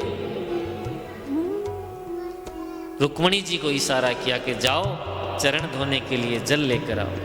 रुक्मणी जी हड़बड़ा गई, बोले आज से पहले इन्होंने मेरे को कोई काम के लिए नहीं कहा, क्यों इतने दास दासी खड़े रहते हैं। दौड़कर रुक्मणी भीतर गई और प्रभु ने पैरों के तलवों को साफ किया। कुछ छाले फूट गए तो उनमें कुछ कंकड़ भी धंस गए। भगवान एक कंकड़ को निकालते हैं तो रक्त की धार बह निकलती है। ये दृश्य देखकर भगवान के नेत्र भी सजल हो गए। एक आंख से गंगा और एक आंख से जमुना की धारा बहने लगी। रुक्मणी जी जल लेकर आती, उससे पहले ही भगवान ने गंगा जमुना से श्री सुदामा जी के चरण धो दिए। बोल दीन बंधु भगवान की, ऐसे बिहाल बिवाइन सो पग, कंटक जाल लगे पुनि जोए, हाय महादुख पायो सखा तुम, आए इतान किते दिन बीते। देखी सुदामा की दीन दशा, करुणा करके करुणा निधि रोए। पानी परात को हाथ छुयो नहीं, नैनन के जल से पग धोए। बोले दीन बंधु भगवान की। प्रीतो विमुंचद बिंदून, नेत्राभ्याम पुष्करे क्षण। रुक्मणी जी जल लेकर आई और देखा जल का काम तो पहले ही भगवान ने कर दिया। चरणों तक रुक्मणी जी को देते हुए कहा कि जाओ पूरे महल में इसका छिड़काव लगाकर हमारे महल को पवित्र कर दो। हम लोग भगवान का चरणामृत लेकर पवित्र करते हैं, पर भगवान भी अपने दासों का चरणामृत लेकर अपने आप को धन्य समझते हैं। अब बताओ कौन कहेगा कि सुदामा जी दरिद्र हैं? रुक्मणी जी सराहना कर रही हैं कि किम मनेन कृतं पुण्यम अवधूतेन भिक्षुणा, श्रियाहीनेन लोकेस्मिन् गर्हीतेनाधमेन च। आज इस अवधूत ने ऐसा कौन सा पुण्य किया है कि त्रैलोक्य का मालिक जिसके चरण सेवा कर रहा है। अब महाराज भगवान को लगा कि मेरा मित्र जब से आया है तब से ये सहमा सहमा बैठा हुआ है, बात नहीं कर रहा है। तो हाथ पकड़कर भीतर ले गए, स्नान करवाया, भोजन पवाया, सुंदर वस्त्र पहनाए। और जैसे दूध दोते ना बाल्टी में तो झाग आ जाते हैं ऊपर, कितने कोमल झाग रहते हैं। तो दूध के झाग जैसी सैया पर ऐसा बिस्तर भगवान का उस पर्यंक पर पोढ़ाया और धीरे धीरे चरण दबाने लगे। सुदामा जी रोक रहे हैं पर भगवान जबरदस्ती चरण दबा रहे हैं। रुक्मणी जी ने सोचा कि मैं भी तो कुछ सेवा करूं, तो रुक्मणी जी पंखा झलने लग गई। देवी पर्यचरत साक्षात चामर व्यवजेनवे। श्री सुखदेव जी कहते हैं राजन बताओ कौन कहेगा सुदामा दरिद्र है? अरे सारा जगत केवल दो के आगे हाथ पसारता है, कि तो लक्ष्मी के आगे के नारायण के आगे। आज साक्षात भगवती लक्ष्मी तो जिनकी पंखा सेवा कर रही है, और साक्षात नारायण जिनकी चरण सेवा कर रहे हैं। भगवान ने सोचा कि मेरा मित्र जब से आया है तब से कुछ बात नहीं कर रहा है, तो बात करने का प्रयास किया। बोले मित्र इतनी लंबी यात्रा करके आए हो, पहले नहीं आ सकते थे? इतनी देर से क्यों आए? बोले भैया तेरा पता ठिकाना लगाना ही मुश्किल है, कैसे जैसे करके तो तेरा पता लगा। बोले अच्छा एक बात बता, तेरा विवाह हुआ कि नहीं हुआ? तो शादी की बात सुनकर सुदामा जी हंस पड़े। बोले मित्र और कोई बात नहीं मिली तेरे को पूछने की? भगवान बोले मित्र क्योंकि मैं तुझे जानता हूं, तू बचपन से बाबा बैरागियों जैसी बातें करता था, तो कहीं सचमुच बाबा बैरागी तो नहीं बन गया? तो सुदामा जी बोले नहीं मित्र, शादी हो गई और तेरी भाभी का नाम है सुशीला, और तुझे पता ना है तेरी भाभी ने मुझे तेरे पास भेजा है। ओहो भाभी जी ने भेजा है तो मेरे ताई जरूर कुछ न कुछ चीज भेजी होगी। अब महाराज वो सुदामा जी को चावल याद आ गए। ये इतनो बड़ो राजा धीराज, इतनो बड़ो राजा महाराजा, और यहाँ के ताई देने को मेरे पास क्या है? 4 अलग अलग घर से मांगे हुए चावल, और चावल महाराज 4 प्रकार के होंगे तो समझ में आ जाएंगे, कोई बासमती, कोई कच्चा, कोई पक्का, कोई किणकी, अलग अलग दिख जाएंगे। तो सुदामा जी ने चावल की पोटली जोरदार दबा ली। सुदामा जी बोले मित्र मेरे पास काई धरा है तेरे को देने को? कुछ नहीं भेजा। चलो कोई बात नहीं मित्र, कुछ नहीं भेजा तो अच्छा एक बात बता, तुझे बचपन की बातें याद है कि नहीं? बोले मित्र खूब याद है। तो भगवान बोले हम बचपन में समिधा बीनने जाते थे, हैं? तो एक रात समिधा बीनने गए, उस रात कितनी जोरदार बारिश हुई भैया, पेड़ पर शरण लेनी पड़ी, सारी रात पेड़ पर बैठकर निकाली। और वह रात सुदामा तेरे दांत कितने जोरदार कटकटा रहे थे। अब सुदामा जी समझ गए ये तो कुछ और ही पोल पट्टी खोल व्यवहार है। सुदामा जी ने बात पलट दी, मित्र वो बचपन की बातें भी क्या है, बड़े आनंदमय दिन थे। तब भगवान बोले तो साची साची बात बता, भाभी ने मेरे ताई कुछ नहीं भेजा? सुदामा जी बोले तेरी सुई वापस यहीं आकर अटक गई भैया, जब एक बार स्पष्ट कह तो दिया कुछ नहीं भेजा। भगवान बोले तू मेरी आदत जानता नहीं, मेरा स्वभाव है पत्रम पुष्पम फलम तोयम यो में भक्त्या गणंति थे। चाहे पत्र दो, यहां नाम नहीं लिखा भाई तुलसी का पत्ता चढ़ाओ कि कोई भी बेल पत्ता चढ़ाओ, केवल पत्र चढ़ा दो आप तो किसी का, पुष्प चढ़ा दो, फल चढ़ा दो, और ये भी नहीं मिले तो तोयम जल ही चढ़ा दो, मैं तो उससे ही प्रसन्न हो जाऊंगा। केवल एक ही शर्त है, यो में भक्त्या प्रयच्छति, भक्ति पूर्वक चढ़ा दो, जो भी तुम्हारे पास है वो चढ़ा दो। सुदामा जी बोले तू कितना ही प्रवचन दे मेरे को, जब मेरे पास कुछ है ही नहीं देने को तो क्या देऊंगा। कोई बात नहीं मित्र, पर एक बात बता, जब से आया है तब से इस हाथ को खूब जोरदार खींच रखा है भैया, कंधे में कोई दर्द है क्या? बोले मित्र इतनी दूर यात्रा करके आया हूं, थोड़ा बहुत दर्द तो हो ही जाता है। ओहो तो ये बात है, मैं इतनी देर से तेरे पैर दबा रहा हूं, मुझे क्या पता तेरे हाथ में दर्द है। तो स्वयं जहार भगवान ने जबरदस्ती हाथ खींचा और जो बगल में पुटरिया थी वो बाहर निकल के आ गई। बोलो भक्त वत्सल भगवान की। स्वयं जहार किमिदमिति पृथक तंडुला। भगवान ने चावल की पोटली खोली और कहा मित्र इतनी स्वादिष्ट भोग तू लेकर आया है और इतनी देर से छिपा के रखा है।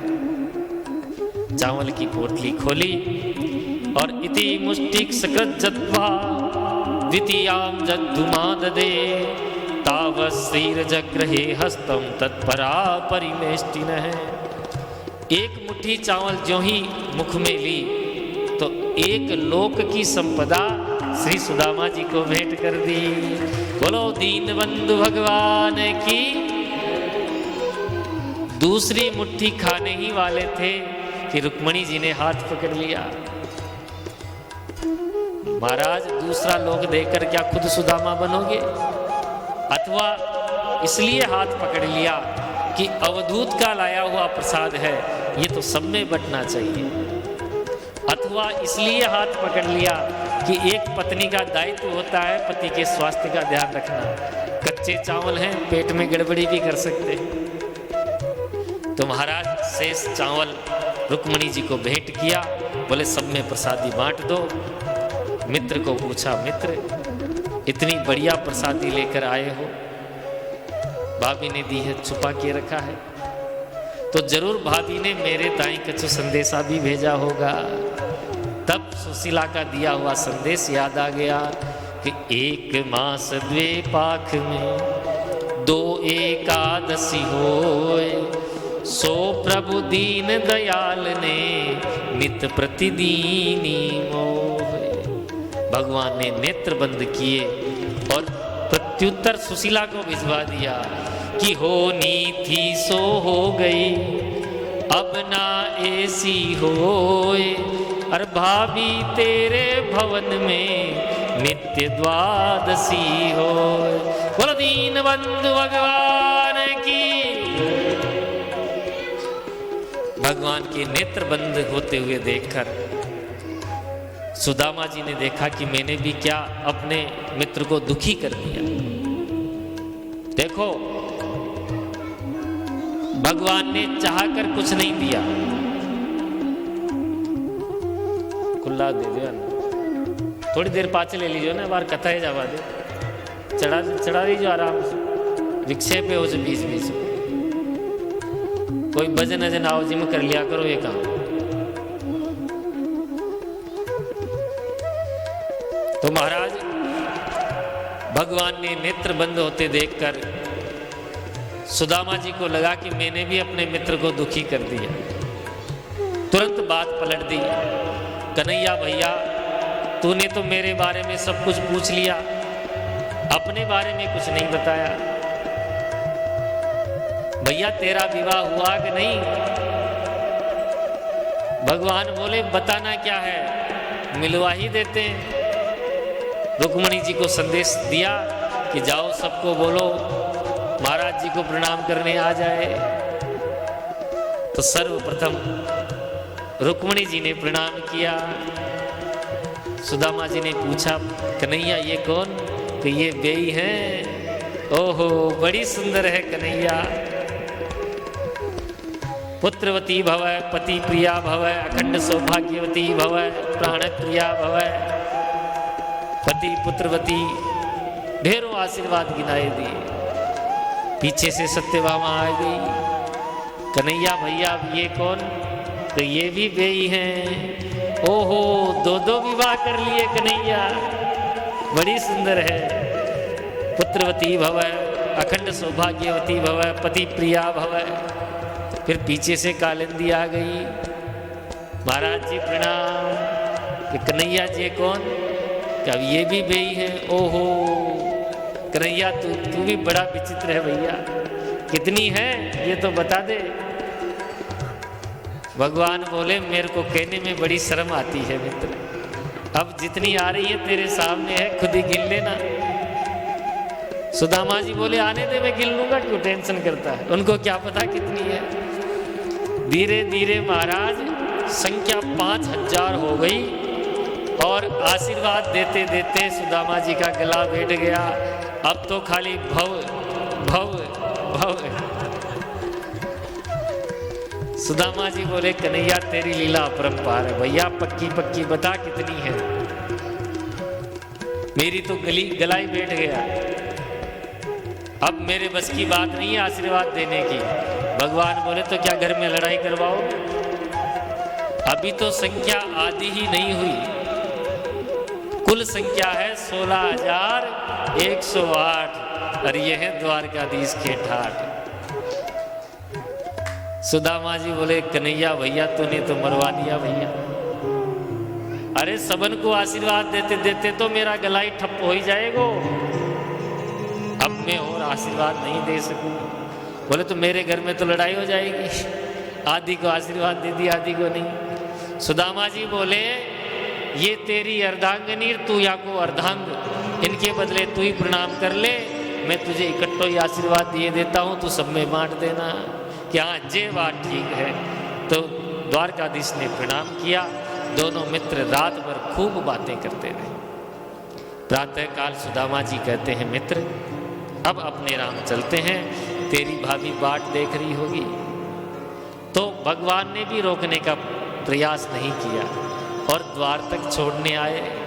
सुदामा जी मन ही मन सोच रहे हैं इसने स्वागत सत्कार तो खूब किया पर लेवे देवे की बात कछु ना करी। मैं भी जानता हूं कि सुशीला ने मुझे क्यों भेजा है। अरे कम से कम सुशीला के ताई एक साड़ी दे देता है। तब अंतिम प्रयास श्री सुदामा जी ने किया, मित्र तू मेरे साथ कहां तक आएगा भैया, तू जा। अच्छा मित्र राम राम राम राम। अरे कुछ संदेशा देना है क्या तेरी भाभी को? बोले हाँ एक संदेशा देना। क्या? कि अब की बार अकेले आए हो, अगली बार जोड़े से आना। सुदामा जी समझ गए ये पक्का कुछ नहीं देगा।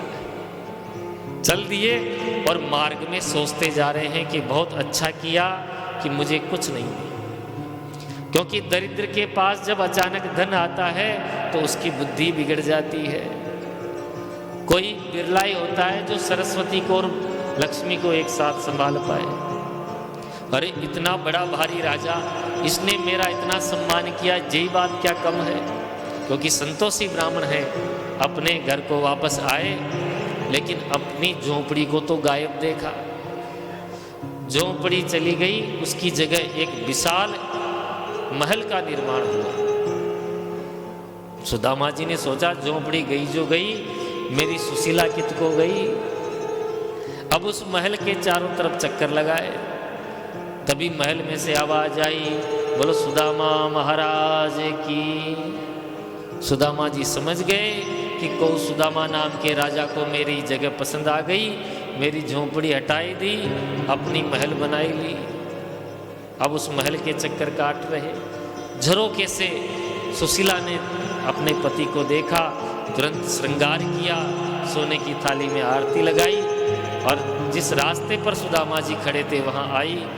सुदामा जी ने देखा कोई रानी महारानी पूजा करने जा रही होगी, तो रास्ता दे दिया, एक कोने में खड़े हो गए। सुशीला सामने आई और बोली, महाराज जी दंडोत। ज्यों ही सुदामा जी ने नेत्र उठाकर देखा, ओहो सुशीला, तेरे दो दो चुटीला है। सुशीला बोली, महाराज ऐसे मित्र से मिलवे गए, बस 1 मिनट, ऐसे मित्र से मिलवे गए कि अपनी धर्मपत्नी को ही भूल गए। आनंद के साथ भगवान ने आज जैसी द्वारिकापुरी वैसी ही सुदामापुरी कर दी।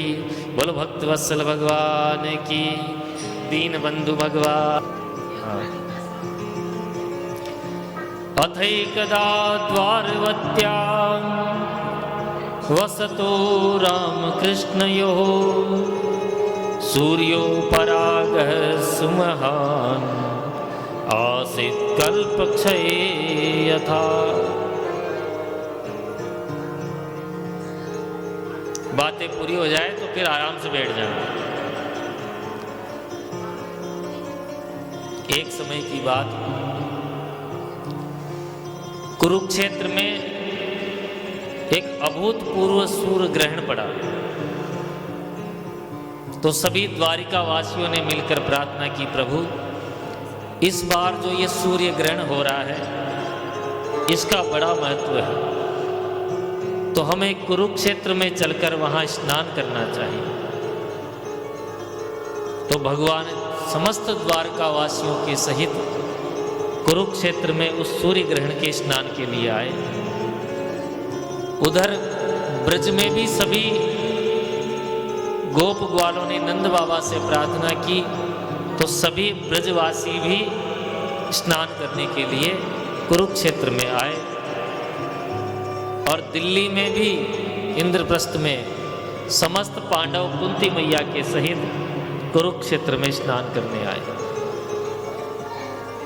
तो आज महाराज कुरुक्षेत्र में एक अलग ही पर्व का आयोजन हो गया। इतने वर्षों बाद ब्रजवासियों को भगवान के दर्शन होंगे। आपने देखा होगा कुंभ के अंदर जब बड़े बड़े महात्माओं जो शाही स्नान के लिए जाते हैं तो पुलिस वाले पूरा रास्ता क्लियर कराते हैं।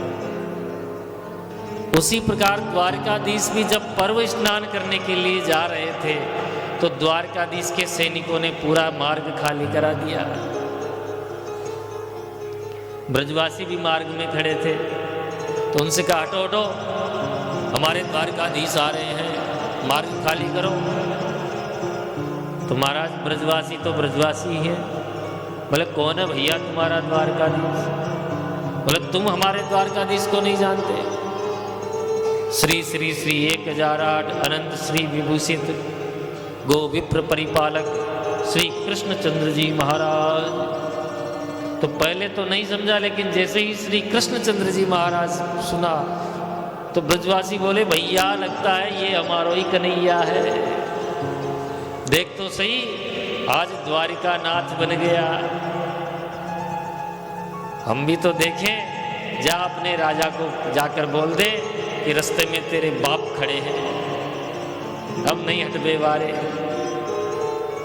पहले तो सैनिकों ने उनको कुछ डांटा, लेकिन जब वो अड़ी गए तो महाराज सैनिक वापस आए, बोले महाराज कुछ गवार ग्वालियां हैं जो रास्ता खाली नहीं कर रहे हैं और कुछ ऐसा शब्द बोल रहे हैं जो मैं आपको कह नहीं सकता। भगवान के भी कान खड़े हो गए। बोले जैसा उन्होंने कहा है वैसा ही कर। बोले जा अपने मालिक को जाकर बोल दे कि रास्ते में तेरे बाप खड़े हैं।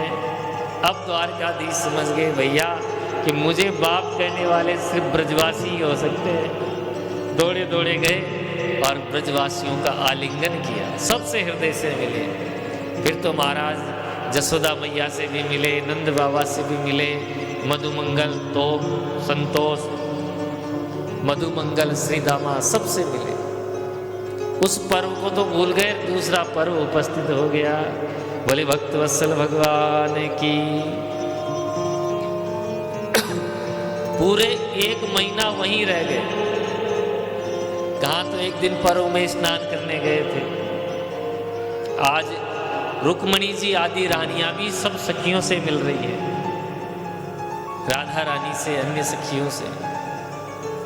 और ऐसा कहते हैं कि उसी पर्व में रासेश्वरी श्री राधा रानी सशरीर भगवान में ही प्रविष्ट हो गई, लौटकर पुनः ब्रज में नहीं आई।